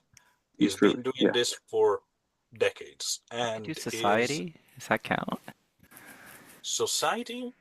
Mm, you want to roll for society to understand what his To position? understand like from a merchant standpoint, like seeing if he's what he's doing. You know what I'm saying? Like I'm not looking for his Intention. intent. I'm looking for what the mannerisms are, what he's like, what he's doing in between. You know what I mean? I'm studying him more It's than. still an insight, but I will Okay. allow you will allow you society if you want to take it this from a point of view of um what is this tell me related to this country. Right. I'm trying to learn about how the merchants operate here. That's Yeah, I'm doing a different thing. Okay. I got a total of 14. you got a total of 14. What about you, Miguel? I had a 17. 17. Nice. All right, gotta roll that. So that's 6 dice. Okay. In the meantime, I tell you those things to the two of you. In the meantime, the rock is rolling. Yeah. Um, he has a symbol. He has a symbol, and it's a little tattoo here on his collarbone. It's at the beginning because you're observing him. You didn't see it, but now you do. And he is almost like a flame, completely different from the spark of magic on the guy. But he's a flame, and there is a snake, you know, almost like choking the flame. And under it, there is the silhouette of a sandwalker, a sand wanderer, one of those beasts, the head of one of those beasts that you guys are being amazed of. Miguel, you were not here last week. Sand wanderer are those, beasts that people here use to travel across the desert, and they are not like camel. They are more like small size brachiosaurus. Just to give you an idea of what I'm talking about. It's they are those big reptile on four legs with a long neck, with a long tail. They're being used to transport and to travel across the desert. And this tattoo that these guys has is the symbol of a clan, any specific role in that clan. Is the symbol of the Hapesge clan, the clan of merchants, and his role as Dracomir. But except for this, unfortunately, even if there were good roles, this guy is not really easy to read. This guy is telling you what you guys want to listen. He's paying attention to you. He's very welcoming. But except for that, there's nothing. You can't read much else. What was your role, Rock? Unfortunately, all I got was a 13 total. So probably not a lot, but I got a basic idea probably of maybe how merchants operate here. You know? Yeah. So merchants operate here mostly in this way. Depending, and this is the reason why I also mentioned the other bits of the tattoo. The Apesge clan, also have the fire snake of the snake of fire, is the clan that I'm talking about and is part of. The Zavelek Shar is part of, probably one of the leader, Good, and good times. um, based on what their role they are, the symbol changed a tiny bit. And in this case, this guy is a guide. He's doing his job as a guide, and he's presented with an option to travel with people that will probably help him to make a lot of money. Because that's clear. If he brings those things to a person that deal with artifact, those are not priceless Yeah. because they have a price, but they Mm. will. It's a very high price. So even if you ask the 10% or the 5%, Still gonna be better than what we did though, because we wouldn't know exactly who to sell it to. You know? and even that cat will be probably much more than he was asking you at the beginning. Hmm. But he presenting that this as a great opportunity for you to get in contact with someone without interacting with them directly. Okay. I'm glad he's knowing that, willing to work with our sensitivities. That's what I was trying to get at. Okay. Yeah. Okay. After seeing that, I will give him a nod. Like I appreciate because like I can see I don't look at it, but I'm like I can see it. So I'll be like I appreciate your understanding in this manner, and we can come up with an arrangement that'll work for everyone. Man of Ugra, man of Snake. And he stopped for a moment to looking at Carla, and he just nod. You are welcome to see me later on tonight. I will be, and think about it for a moment, and almost blushing for a second on his green skin tone and etc. in the red light district, and almost like it's not used to say this out loud to a stranger. That's fine. I appreciate his candor. It's And like you can look for the House of the Whispered Silk, okay. and I will be there, and from there we can move. I hope you will love some entertainment. Mm. Um, we the event I'm talking about is a arena fight. I'll look at Miguel on like a sideline. Immediate, but an immediate interest. Right. May may I ask, um, what what are the rules of this of these fights? Are you aware of them, or is there something better to ask? I don't bet, but they're open for bidding and etc. And there is usually 3 fights during the night, and a fourth one once a month. Twilka Asharani participate to the last fight. Call it a fight. It's a bit of, it's unfair. Hmm. It's more an execution. Wonderful. I meant as far as the types of weapons and the types of abilities that are. Magic is allowed. Hmm. If you are going to use some weapons, the, the opponent will also be allowed to use some weapons, Cool. unless otherwise requested. Bare hands are mostly a common thing, Hmm. and There. the fights are not to the death, but people get bloody. That's fine. I've been bloodied in a fight or two, even And recently. magic is allowed, but Hmm. not not suggested. I just want to understand what we might be getting ourselves into. Also, I don't know what your intention are, but usually those fights are arranged weeks in advance, so don't barge in and pretend to fight. Sure, Is there sure. any way for someone to have a last minute sign up last minute?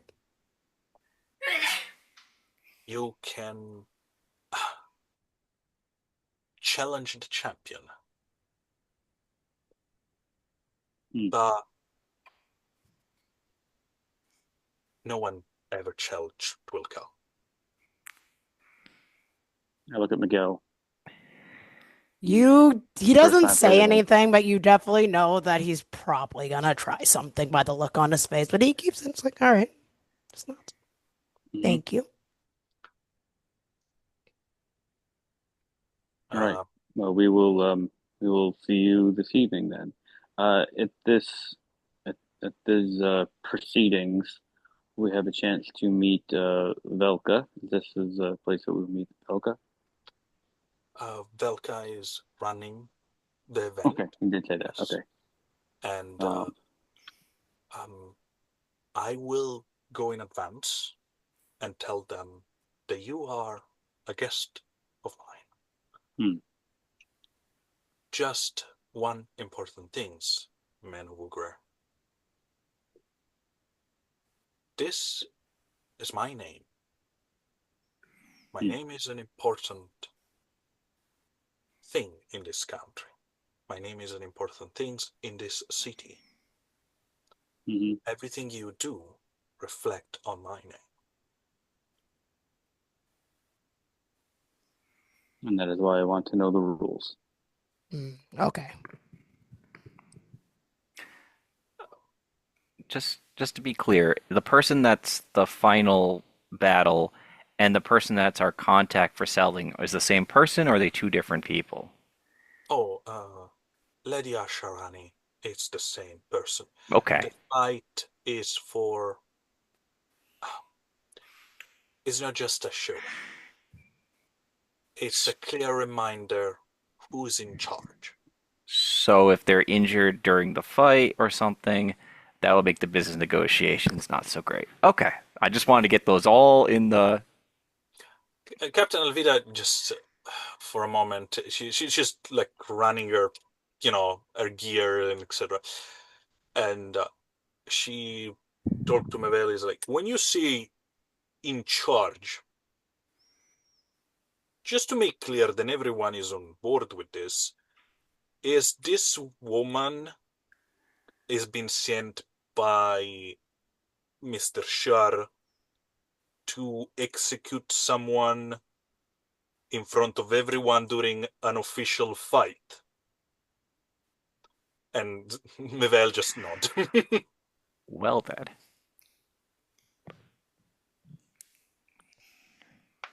Okay, so it's not a fight, like you said. And Mevel just nod again. But it's going to be very it entertaining, Lady of Ukraine. Okay. We'll see you at the red light district.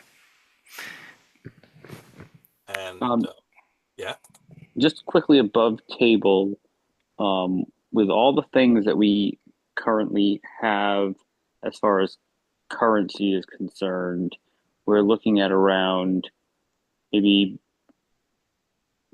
3.5, 4 platinum. Or am I off on my estimation? with the stuff you having to give it. Mm-hmm. With the so Carla, I think Carla Carl already offered gave up her, her uh, rings, and we got a little bit of money back for that. no, her rings, her Or earrings, jewelry, her yeah, yeah, jewelry. necklace, Sorry, jewelry. Yeah. all her jewelry. I mean, all the jewelry that she can give Right. at the Mm-hmm. moment. Mm-hmm. Mm-hmm. Plus, she put a little bit on the, in the pot with what she had, but it was not a lot. The thing is, you guys were supposed to pay for the clothing that was included in the roughly 8,000 silver that you need to collect to order to have all the equipment needed to travel through the desert. Mm-hmm. That doesn't include what you need to give to this man. Right. Mm-hmm. And that's what I'm trying to And figure out. I want to just try to get what. so you still have to do everything in that terms. One Okay. thing is that because Omar told you about that, and if you hire the right Dracomir, they will take care of finding you the equipment. It's just their role is also to make sure that you have everything in order to travel.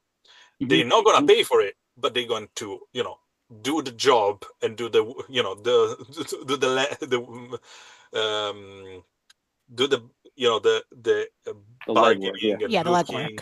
the legwork. Mm-hmm. Thank you. Do the legwork for you, but you need to also still provide the money. Yeah, Makes yeah. sense. But Um, we won't be paying tourist prices at that point. We'll be paying regular prices, probably with a little something added on top. yeah, That's a little bit more manageable. All right. yes, And so again, I'm trying to and I'm sure Rock is probably doing the same thing. What is our actual, what do we currently have? Obviously, we paid for some stuff, but what do we currently have, and how much more do we need to, where do we need to actually get to be able to take care of our traveling party, as well hmm as leaving something behind for the crew to deal with okay. so they So can continue to to live. make sure that you got everything and to are comfortable and etc etc etc, you're probably looking at reaching between 4,500 to 5,000. That what you need to cover everything.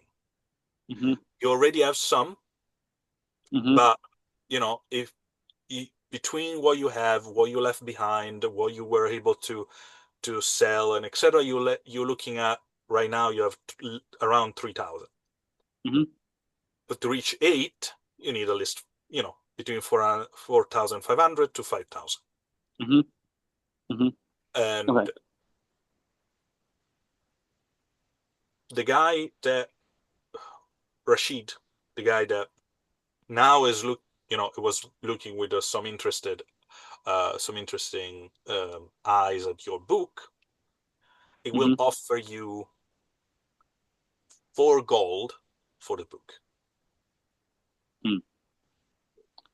Um, I appreciate that. That is not a bad price, but I paid considerably more for it, and it is not uh, an easy book to find. Um, Took me some time to find it, and I would be willing to part with it for 6. Hmm. And he look when you say you look at this, you look at Mevel, and he look back at you, and he goes 5. Mm. I'd probably take him on that one. Rock looks at you. Well, again, that's what he paid for. So that's he's at least getting his money back, Right. Yeah, that's what I and mean. It's like and he's getting all the benefit out of it. So he's like, um, he just yeah. I don't think you're gonna win this one. That's why he looks hold at on, you. let me do my uh, a little and a little hug thing Um, sorry, in me. David, you were cutting out, so Sorry. you're Oh, a am I little bit cutting out? choppy. Can you come Hello, closer just to try to say again? hello. Can you hear me all right? Yep. Yeah. Okay. So he kind of just hugs the book and whispers to it, "Thank you for all you have taught me." And he looks at the man and says, "I will I will part with it for that, and I appreciate your generosity." And And he, strangely, you don't know why, for what reason, but Mevel pay you and you Mhm. get the book. Oh, and so I give it to Mavel or I give it to the other guy. No, no, Rashid take the book, But but Mavel, Mevel is the one paying for it. yeah. So he You can he will, inquire why, but yeah. Um, I hope that you will learn from it and use it for the good of others. And do you mind, as he takes the money, do you is this man in your employ? If you don't mind me inquiring. uh, and no, he just shake his hand. Is no, it's like Mevel owe me money. Oh, I see. I see. I apologize. I don't mean to. No, no Just to apologies just needed. just to know who you are and what and how this situation works. I appreciate both of you and your honesty in this. We are been friend for a long time, and I give it him some money last month, and instead of paying me back, is now paying you for the Excellent, excellent. and If there are more things that similar things like this, maybe we can do more business in Rashid asked you to come closer, me. Yeah, yeah, I do. and uh, he put his hand on your chest, on your tattoo, Hmm. and you hear start to chanting Hmm. rhythmically.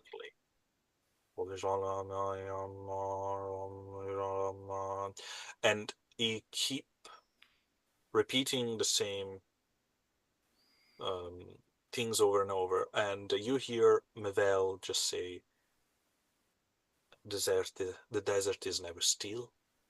The desert is never empty. The desert is never still. The desert is never empty." It's like um, just repeating in common language what, Translating. Yeah. yeah, translating for you and etc. Hmm. And and after he As he's finished, as he's touching my chest, I will reach up and grab onto his shoulder to as a reassurance of like thank you for what I assume is a blessing. it is a blessing, and it's very simple. Hmm. You can choose in the next 24 hours Hmm. one roll and reduce the target number by two. Okay. All right. I will endeavor to remember that. As he's chanting this to me, I will in in Ichthian and quietly, like as I'm holding his shoulder, I will begin saying it quietly in Ichthian and kind of like repeating it along, trying to find like a a melody, a tone to kind of harmonize with him in a sense. Okay, very different sound. Of course. And he is not in Ichthian because that's the race, not the language, in Oh, sorry. Rikiki. But Rikishi, I apologize. Thank you, Rikishi. yeah, no, it's okay. Sorry for being pedantic. No, Uh, no, I appreciate it. That helps me to learn. um, and yes, there is this kind of contraposition between the two sounds that you guys are making Hmm. is are more like with like this rolling of sound, very harmonizing up and down, while yours is like more echoing. Hmm. Um, so you guys all presented there are like, what the heck is going on? But um, I just make a face like religious stuff. I don't know. yeah, religious stuff. Uh, the only one that they are not surprised are both Alvida and Carla. No, it's like, especially Alvida. She is a priest, so it's okay for Mhm. her. Um, and actually, she will repeat what has been said once in Ugrea. Hmm.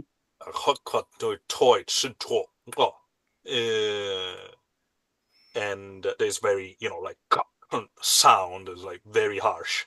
Um, Teutonic, I will call it. And finally, the group leave.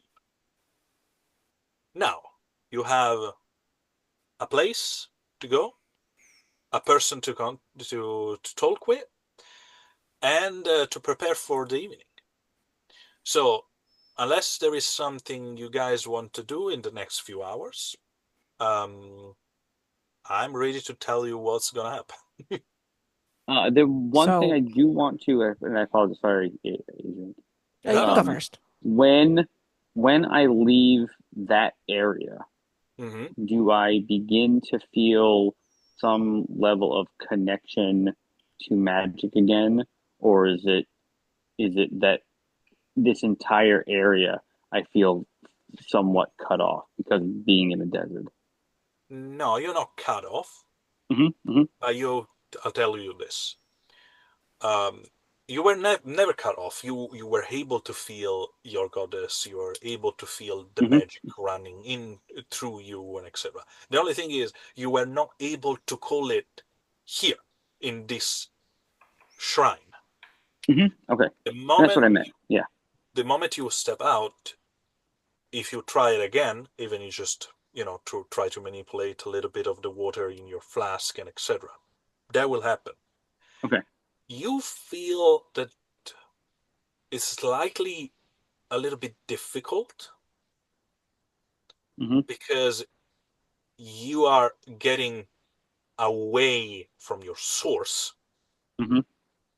Hmm. but you are still in a hard, in a port town. So, Hmm. even if you're not there, you can see the sea. Hmm. You're not sure what's gonna happen when you're deep into the desert. That's a Hmm. different story. Well, again, that's what I'm kind of beginning to, and you kind of mentioned it before anyway, but here I should be okay, but going forward, I'm going to feel less and less connected to the ocean, and therefore have a harder and harder time to call on at least certain types of magic. Maybe the emotional ones or the electrical ones I might still have some connection to, but especially the water magics are going to Mhm. be that much more difficult to tap into. And again, that's one of the reasons why I'm going to do my best to have uh, the ocean water as much as I can for that. Hopefully, that will help to aid me um, in that. But just again, just so I know, it was just the shrine itself was where that was happening. Yeah, Um, yeah, thank you. that's okay. Um, okay, Miguel, you were All trying to right. say do something. So, am I? What do you guys think? You guys think I'm allowed to get challenge the champion, or is that in bad So taste? there's a couple of problems here. You can challenge the champion. I'm not going to stop you, but I think the champion is the person we're making the deal with. So if you over succeed in your fight, we won't be making money. They'll just be a corpse, I'm and not that'll be. going to kill. What do you think I am? This I I'm am not not saying going to you're kill. trying to kill them. I'm saying it might happen. It is a fight with weapons, probably. I assume you're not going to bare knuckle fight this person, this He looks individual. wounded. Of course, I'm not gonna bare knuckle fight with them. Okay, then you're dealing with swords with a person who's also good with swords, more than likely. So, and we have no idea how strong or not strong this person is. Now, I know that's exciting to you, That's part of the challenge. But it is part of the challenge, and I'm not preventing you from it, but I'm saying that uh, there's two big problems. One, if this is the person we're supposed to make money from, them being injured or dead is a problem, which could happen. Not saying it will. Two, if you do, uh, if we cause a problem, this is also a person that will talk directly to the person that we don't want to have a problem with. So that's an issue all in its own right. Because this person is like an under boss to the guy that we're trying to avoid.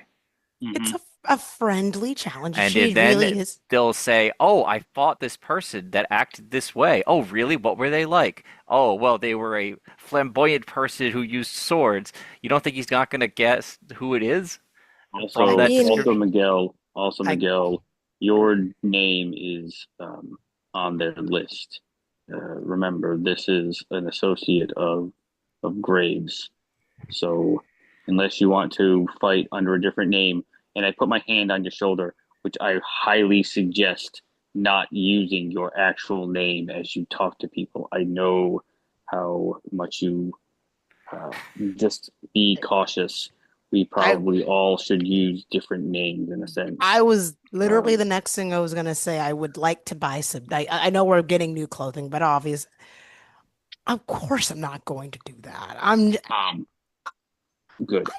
I have I will If have to everyone's do going to use this. fake You names, I'm going to start calling myself Adder because it's also a type of snake. But Okay. but Just to make anywho, sure that everyone has understand this, and I don't make, Yeah. make you, make wrong assumption, etc. Twilka Ashorani is the person you're talking with, the person that is connected to Zavelek Shar, and is the person that you're going to make a deal with. Mhm. Is also Zavelek Shar personal bodyguard. Mm, yep. Cool, super cool. Because I say it, but I'm not sure if you guys, you know, register that message. Uh-huh, no, uh-huh. that that makes it even more exciting. Yeah, fair enough. Maybe we should try to contact them and make our deal first, and then um, you take the opportunity to say, "I am also a fighter," and what would be the opportunity for us to end the evening in a battle together. A Let's fun let's let's challenge, let's get our but business done first. Let's stay oof, focused on what we're trying. I'm not saying that you're not thinking that way, but I want to make sure that we're all on the same page. Let's make sure we get our business done first, and then try to make a little extra money and a little bit more clout uh, after the fact. Because winning this, we should hopefully win something for it. And that is the whole point of our endeavor right now is to um, collect uh, more funds. And again, we're like now we've kind of like moved away. Yeah, We're kind of like off to a side, away from everybody, kind of talking as a group, just to kind of make sure that that's understood. you also might be Um, able to get involved in a fight that isn't that fight. Like I'm saying is, I'm sure that's not the only fight that happens in the red light district. Yeah, I mean, just tonight, he said there are going to be 3 fights, there you go. and plus the fourth fight slash execution at the end of it. Right. I'm It- actually kind of curious what exactly who are they executing. Well, if it also kind of And sounds like this person this is their arena, and and they are the ones who choose the fight and put them on and kind of control the entire situation. So in a sense, they they know who's going to win. They know how it's going to go. They've got control of the situations, and they don't want to let go of that control. And so Yeah, we definitely want but to. that is not Twilka. Twilka is not that person. The person Sure, that you're talking about is Velka, Velka. the Okay. the person that organized this. So just to, there is Mm-hmm. Mevel that are Mm-hmm. going to bring you there and going to introduce you to Velka. Then is in charge of this arena and this fight. And at Mhm. the end of the night, Mevel is going to introduce you to Twilka. Mhm. That is the person you need to deal with. And and that's only going to happen at the end of the night because obviously we don't. That person doesn't want to be bothered beforehand and have other things on their mind beyond murdering somebody. Probably. Yeah, Well, that's okay. All right, so let's just be prepared to speak to Velka. And if there's an opportunity for Miguel to fight, whether it be Twilka or someone else, then that's fine. Maybe we can make something happen there, but we will. Let's not try to plan too much. Let's just roll with it as best we can. the only thing I was saying is that we didn't have to be this set of fights. That there are, I'm sure it goes on at different days. We could just pick. You could like schedule something in advance before we leave, and you could get all the fights you want probably within that time frame. Maybe. And again, that's something that we can talk to Velka about and see if there's Right. some other things that we can, other business and other money making opportunities that we can tap into while we're here. Right. And So Sorry, it's very, just been very it's been a solid. while. I haven't been in the arena. and I've been. I It's a little antsy. understand, and I Okay, Hmm. get you, I get excited. Okay. and Hmm. but we're trying to lay a little low, and we'll wait until after the big event, and then we'll try and get you the fights you need. All right. Okay? I mean, I okay. All right. But speaking of lectures, if this I am gonna be needing like I know we haven't bought our change of clothes yet, but I am gonna be needing a new outfit. Oh no, no, you guys have Oh yeah, yeah. no. You weren't here for that. You change it for to walk into the city, but what the person that was making now your no equipment told you, you guys look the part, but you are not actually ready to face the desert. So I'm Of going to course. give you, the proper outfit for that. In the meantime, Okay. wear what you want. But yes, you guys are covered head to toe with complete different kind of clothing at the moment. All right. I do want to. Okay. So I guess if that's out of the way, I'll wait. Mm-hmm. I'll be a good boy. I'll wait. Uh, I think for right now, there's a couple. I did want a couple of things. I did want actually like three things, and we'll see which one I can get done. I wanted to I already told you what I wanted to find out if I can give. I do want to give that dagger and the prayer beads to again someone that would appreciate having that back. Two, I promised a little someone that I'd look for a pet for her. True. Three, I wanted to.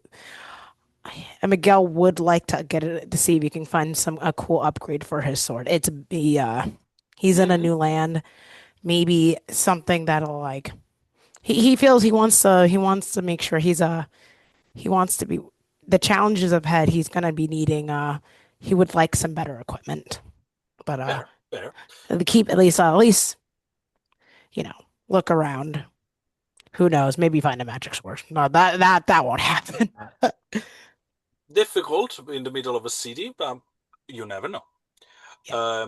Okay, so we will deal with that a side game between me and the player to see what you can find, what you're not.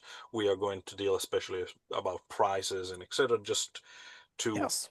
um, make sure that you are comfortable with. I know we are not talking about mechanics for Yeah. Of course. um, especially in the middle of a very, very important role playing moment. And you're going to discover why very soon. Because there is going to happen a couple of things. First of all, Jarvis, Carla is coming to talk with you and just take you on the side and say, I don't think I don't think I can come tonight. I I want to be there, but every time that name came out, I feel my blood boiling, and whoever this Twilka woman is, and whatever, is just the fact that it's work for him. My instinct is to kill her. Hmm, absolutely. Um, I I also would be concerned that there may be someone there who may recognize you and blow our cover, and we may miss our opportunity to exact the vengeance that we also desire. And he's gonna like he's gonna reach down and grab her by the hand, and I don't want anything to happen to you, and I want you to be safe and comfortable in this way. So if you need to go back to the ship, then you are of course welcome. Um, we will I we will want to. handle things for you, and uh, we will let you know how this goes. She, uh, she's a farmer boy, and that she's using this as an endearing nickname for you right now. Uh, I don't want to be left behind. I don't want to not be part of this, but I also know that I'm going to blow up. So please, please remember two things. I want the head of that man on a silver plate, and I want to be there when it's being cut. And no matter what's going to happen tonight, no matter what kind of deal you're making, and etc., I want my vengeance. And I want you to come back to me. Hmm. I'm glad that we are on the same page. You will not get left behind in all of this, but uh, I will say that you may not get your head on a platter if he is pushed into the cart of death. We'll I, be okay with that. And he gives her a smile to kind of like say, yeah, yeah, I know, I understand. Yes, yes. remember, he will suffer a longer, more terrible fate than being removed of his head. But yes, we are we are in agreement. We will do our best to strengthen our party this evening, make the right deals, get the money we need so that we can uh, continue on and exact this revenge and eventually move on to our more noble ends. Noble. She uh, just put her hand around on your neck like this. She pulled you closer, you know, press a kiss on your lips, and just when the touch, she just smile. Bring your that nice ass back to me tonight, okay? And she will say, "So, who's the gentleman will bring me back to the ship?" And Otpot will go with her. Hmm. Otpot You're will not getting any sleep tonight. Otpot will come back later, but at the moment is going to, help her, Lady Voraci to go back to the ship, safe Mhm. and sound. Did I hear her nickname? when he called him, or did, like was it within your earshot? Yeah, they were in on your Okay, okay. What was I'm sorry, I missed the nickname. farmer boy. Oh, Farmer. Yeah, yeah, she's been calling me that, Farmer Boy. Okay, as she fades into the distance, sounds like Farmer Boy's gonna have a long night. Hmm. I'll And Yeah. smile. Carla just He, give you, sorry, not Carla, Alvida give you a, like a little cup, like a little Come on, that was funny. chuff at the uh, back of your head. Nicole starts laughing. um, Jarvis will look at Rock and be like, "Yeah, there's gonna be a lot of fields getting plowed tonight." Mm. Well, off to the red light district. Pick her up something. Ah, Hmm. boys. Hmm. Anyway, so Carla was right. It's better if she's not there to make sure that the cover doesn't blow. It's probably better than I collect snakes, cover them properly so they don't also recognize me. I'm going to wear cover on my face. Um, Jarvis, maybe don't go around showing tattoo. Mm. No, that's fair. I'll maybe I'll pick myself up a hat too. Mm.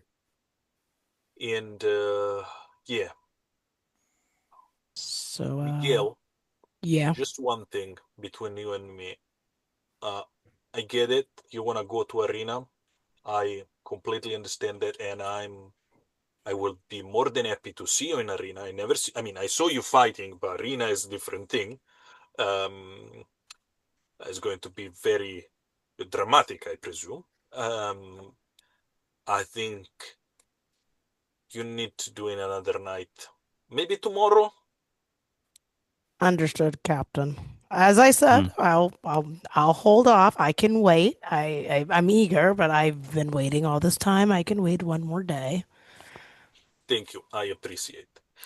And guys, unless you need to do anything or say anything else, for the sake of expediency, we are moving the clock forward to the evening, late, probably after dinner. You were able to walk around the city a little bit more, uh, see if there was something for you, Miguel, especially blades and other things like this. Hmm. Um, no pet at the moment. It's difficult, but it's not the end of the world. Also, the sheep and your children will be here for weeks because you need to go to Kairos, find the place, find the treasure, come back. They are not going to be just for a couple of days. um, you go back to all of you go back to the ship. All of you have a proper dinner, and all of you now walk in the middle of the night. The four of you plus the captain um, into the Lahil Hal Harir, the red light district, looking for the house of the whispered silk. There's no sign or particular, you know, indication, but you're being told where to go, and you turn into this narrow passage between street. The sound around you is softening. Um, Lantern lights shift from gold to something a little bit warmer. It's not the red light district for no reason. You see layered silk drap around across walls and ceiling. There's no straight line in this area. It's all soft curve and flowers and soft light. Everything is welcoming and concealed. You pass through a final curtain, and what was the city disappear behind you. You're in this area with um, the smell of opium, alcohol. There is a voice that never rises above a murmur, music that drift in the distance. You don't see a source of it, but you know that someone is playing. A figure that sit in the half shadow, close enough to touch each other, distant enough to never quite see clearly what they're doing. There's no visible guards, but the moment you enter, you feel it. You've been noticed. No watched, but no, they know you're there.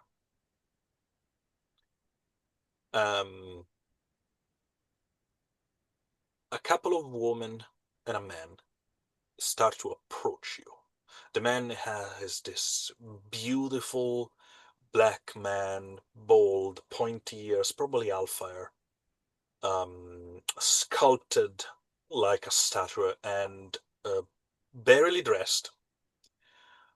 The two women are kind of wearing silk, letting the curve of their body speaking and etc. They are try to approach, not sure if you are a client, if you are just a new patron, if you are here for drinks, for food, for company. But before they reach you, Mevel, coming from a corner, just bow. Welcome. Please, follow. I will lead you where we need to go. And at that point, the three figure disappear like they shows up.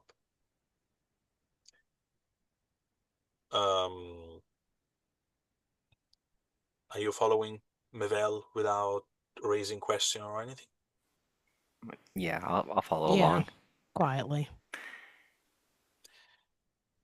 More into this, you know, area of the city, more into this establishment that doesn't seem to have at the beginning or an ending. You just left, lifted a curtain and you're now there, and you don't know where you enter it, and you keep going behind column, arcs, other curtain, etc., in this labyrinth that doesn't seem to ever end. Um, you heard murmur of people, little laughter, the the pouring of drinks, the cling of drinks that are being served, and etc. Until you reach a completely different area, a back door, I would say, uh, and the feeling changed a tiny bit. Rock, this is where the smuggler are. This is the black market routes. This is where the hidden exit from the city are located. This is the kind of place you're grown up in. And you are start to walk down some stairs. And everything seems a little bit colder, darker. Some lights in the distance help you to guide you in this other labyrinth that seems to be part of the underground of the city. Like there is another city under Fajus and is stretching in those corridors and vaults and other things like this. And you hear sounds, still music, but sometimes interrupted by shouting of people cheering and swearing and other things like this. There is the sound of fight. And you enter this large area where there is a lot of people. It's packed. There is smoking, cheering, gambling, drinking, eating. There is everything you can imagine that illegally will happen in the belly of the city. And then in the middle of it, there is a pit. And around it, people are shouting, looking down, spitting, um, cheering, and you hear the sounds of fighting, and suddenly you see a blast of energy, not very dissimilar to a spell that Jarvis you will throw, but in this case it is like a ball of fire, just passing up, exploding from the bottom of the pit, going up and just not destroying, but like there is a small explosion on the ceiling on this place, and a little dust comes down. The spell almost ate a couple of guys on his way up. There's no protection here. But everyone, after a moment of whoa, is like, man, it's just, and they keep going back into the fight. They are here for blood. And Mevel just stop, turn to you, and say, enjoy, and we'll see you at the end of the night. And just smile and leave you there.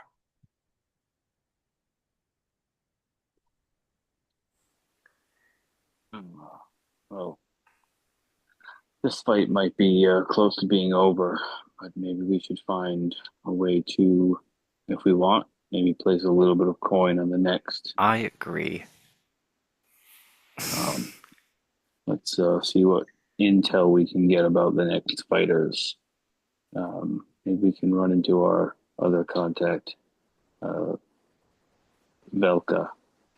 Um, but yes, let's not get too far apart though. Does this area seem, because it's underground? This area seem damper? Does it feel No, um, it's not. It doesn't feel damper. It feels dry, dry, but cool? cold. Hmm. Okay. Um, let's maybe find some wine to drink and try to get a good vantage point if there's any left. Okay. Um, any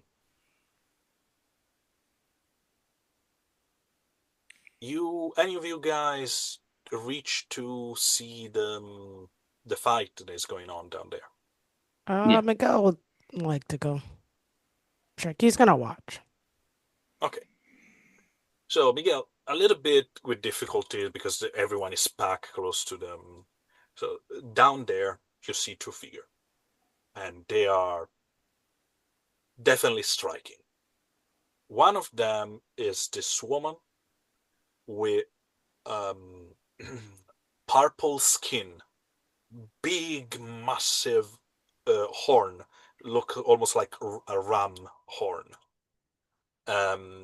muscly and wide. This woman is a wall that can walk.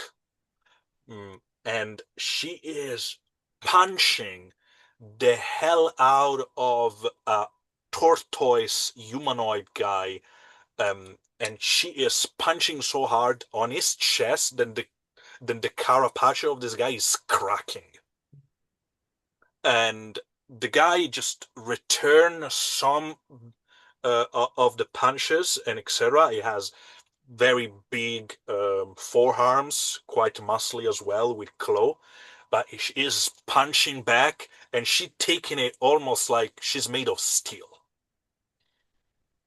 and it's brutal. it's intense. And when she finished with the final blow, you literally feel the crack sound of the carapace and the squelching immediately after her feast hit the soft meat under it. And the guy just is being pushed against the wall of the pit with all her might, and she raised her arms like this in the middle of the arena, bloody.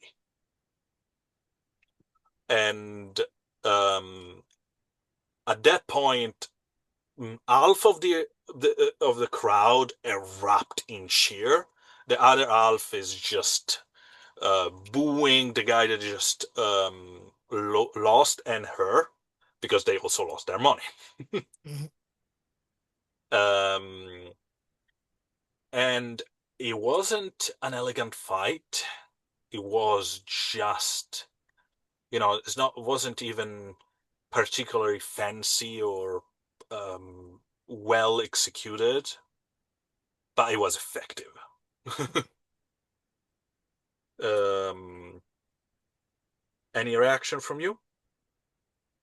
He takes note of who this person is, and he's gonna kind of file that away for later. Cause, but he is gonna say, "Who's is there anybody next to him cheering?" Yeah, yeah. It's like, who's that? He's gonna. That was brutal. Yeah, that's there is a man close to you. Then they look at you and realizing that you are not from here, um, switch his answer, and like uh, Blake, Jane Blake. She's from Hingitir. Um, Apparently good fighter. Um, its his language is a little bit broken, and you heard this name uh, because your background. I'm not gonna ask you to roll. Mhm. She's more like muscle for hire Okay. than an arena fighter, but she did some fighting. All right. Yeah, pretty much, Rock, your comment was correct. um, Another fight will ensue during the night, and you guys heard this ringleader getting into the arena, and with a kind of the most stupid high-pitched voice that you guys can imagine, um, is going to, in both in Egyptian first and in the common language after, introduce the next two fighter. Um, and it goes like this. Give me a second because I need to remember how the tone is. On one side, we have Amon Hamek ibn Aher, and on the other, Alfonso Perfido from um um Calgary. Cheer up for our fighter tonight! And he goes on and on, try to introduce them, try to, one is from here, so it's definitely a favorite. The other one is from another country, Calgary. And the fight is weird, completely different from the previous one. And Jarvis, you are also interested because the guy from here, Hamon Hamenek, it doesn't fight with his hand or a weapon, it's fight with magic. Hmm.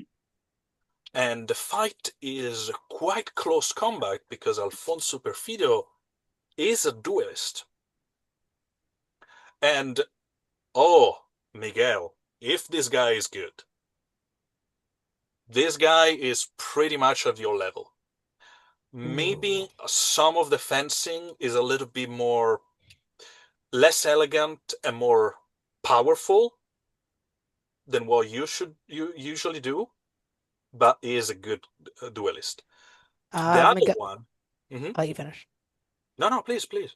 No, no, I was gonna say Miguel's gonna be standing there like watching, critiquing, like very interested, like, talking about technique more than exactly who was winning the fight. But Yeah, okay. On the other I side, for you, Jarvis, because you are more on keen on this school of magic that you've never seen, this guy uses a school of magic that you heard about while you were studying, but you never seen in action. This is the Krumas Nenbaku, also known as the unique school of magic of Akiptos, that is not being taught outside this country and is forbidden outside this country. hmm. And you see him summon an animal servant, creating a mist in the middle of the fight where hands, almost skeletal hands, are trying to grab um, Alfonso. You see him cutting, opening a little bit the top of what looks like a jar, and a swarm of beetles just fly out and start to attack Alfonso. This is a weird mix between summoning and necromancy. And the fight goes on and on for minutes, and almost at the end there is going to be a winner. But what's your question? I was gonna ask. I assume there's some betting going on. Yes, Do we have the opportunity to bet? absolutely you can. before Um, I would like to put probably 2 gold on who I would almost call the underdog just because they are not crowd favorite. So Alfonso. Yeah. Okay. Um, the Calgarian man is not the favorite. Yes, you're right. Mm-hmm. But it's a very skillful fighter. Mm-hmm. And yes, like you said, um, Miguel, not the most refined one. But this guy goes for efficiency more than flavor. okay. Can I make a guess based on kind of how the fight's going? Can I try to make an assumption who I think might win this? Yes, actually, you can do something for me. Yes. You can roll me 4d6 All right. in sequence. Sex, sex, two, two. At the beginning, the things are pretty much equal. Um, Hamon seems to get the upper hand middle of the fight. Towards the end of the fight, Alfonso seems that he's losing. And then, light at the cusp of seems like is going to go down. He drop his long sword. It's not a rapier like yours, but it's Mm. a very long, thin sword. It just drop it. You see him biting his own arms, and something that you never seen before happening. His blood is covering his arm,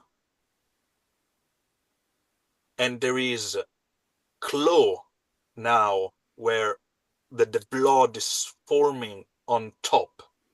This guy knows magic too. That's pretty rad. That's cool. And the school of magic in using is called sanguine. That means is using blood magic. and by the end of it is throwing the blood that he crystallized on his arms against the opponent, and those crystallized piece of blood is piercing him, and Hamon just raises his arms, and the fight ends. And there is like booing and cheering and shouting, and you guys just won 4 gold. I also Mc- threw 5 silver in, so that's Yeah, cool. yeah. And what I'll do at the end is Miguel's I'll gonna fist get bump Garvis dramatically because that supposed seems like the moment. Miguel's gonna clap. That's a pretty that was so far the most interesting fight he's seen. He's only seen like one and a part, but So just to get takes notes. I had 5. I put in 2, and Yeah. I got 4 back. So now I have 7. Yes. Okay, make sure I'm doing the math right. No, sorry. No. Wait. You had 5. Uh-huh. You put 2. Mm-hmm. So you were left with 3. Mm-hmm. And you go for, yes, so 7. Yes, Yeah, you're right. just want to make sure I'm doing the math right. Yep. No, you're right. You're right. I was, No, it's okay. losing Okay. myself into. Did you guys see that? That was pretty awesome. Uh, Refined, some more refined. Oh, sorry. he first off, I'm high fiving Rock back, and if Hot Pot is with us and What Miguel part and is with you? Yeah. we're all cheering, and Yeah. Alvita, we just want a little bit of money. It's nice, and I don't know. I had a feeling that guy was a little bit more up my alley than even the magic user. A Oh, the fighter, magic was, a fighter and a magician. yeah. But the thing is, they were head to head for most of the fight, and by the end, if it wasn't for the, sudden change of tactics and the use of magic, Hamon was going to win. Mm-hmm. Oh yeah, And I can see that. But so he's kind of like probably lying a little bit but obviously Jarvis is a fighter who uses magic, or a magic user who can also fight. So he kind of sees a little bit of himself in this fighter from that point of view. the man in the arena, the ringleader, was like, "Ladies and gentlemen, perverts, because you are all perverts, I know all of you. It's that time. You know her. You know what she's going to do.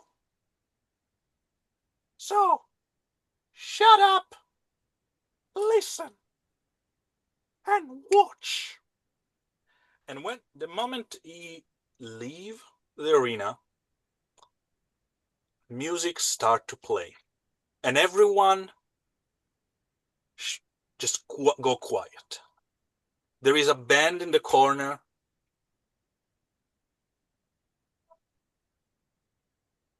and this woman that is chanting and is talking about this interesting sinuous shape, while this other person that you've never seen before just walk into the arena. It's a man, an Ictians, is no weapon, and there is a couple of things are being thrown down. It's some weapon of his choice. It doesn't matter what he's going to choose. Everyone knows how it's going to go. The man just look around nervously, grab a knife, and look what it looks like a door where the people are usually walking. and she comes down from the ceiling with a jump, a pirouette, and she lands in the middle of the arena with two sabers in her hand.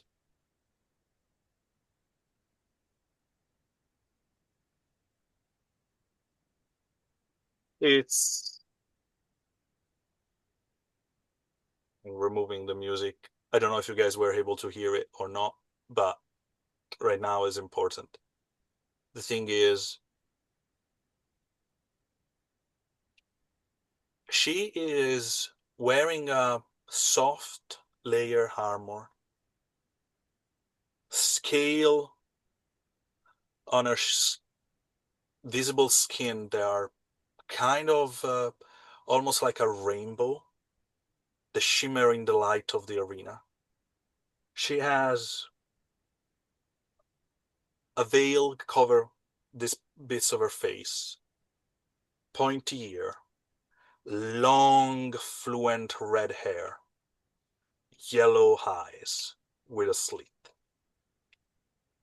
And with a series of movements that are shifting and elegant and etc., she starts to parry and dodge every single attack that this desperate man is throwing her. Is a dance. Is a dance where she's in control and he's dying. And she takes her time and she just passes by with her blade. She's cutting a little bit of her arms, cutting close to his leg. And she does it with, you don't see her smiling, but you can tell she's doing it. And everyone is at the edge of the seat. They are looking down and no one dare to speak. The music from the band is soft, repeating, and it goes with the rhythm. And you notice that she is following the music. She is doing this with such a grace, such an interesting way that is mesmerizing. Rock, Jarvis, you like the other are watching, kind of kidnap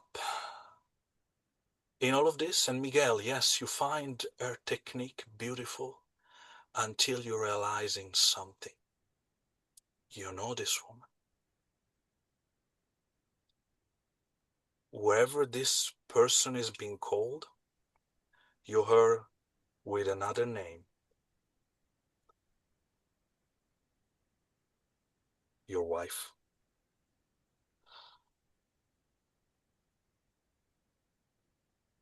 I he's speechless. She is there. He stares directly at her. She didn't see you. Her face, as I said, is covered. You cannot see this bottom part, but you know every single scale on that body. You know every single little, you know, scar or things like the little burn she did on herself on her hand while was cooking for the children. You know how she usually kept her hair and how they flow. You love this woman from the bottom of your heart for years, and she's there. You cannot be mistaken. He's just he's gonna under his breath. He's like, Rosaria. He couldn't help it. He says it very, very quietly underneath his breath. And of course, she cannot hear you. No one can in this quiet moment where everyone is looking down at this beautiful killer. Then everyone knows with the name of Stulka Asharani, but you know her as Rosaria Sulfuro. And on that, we close the session for tonight.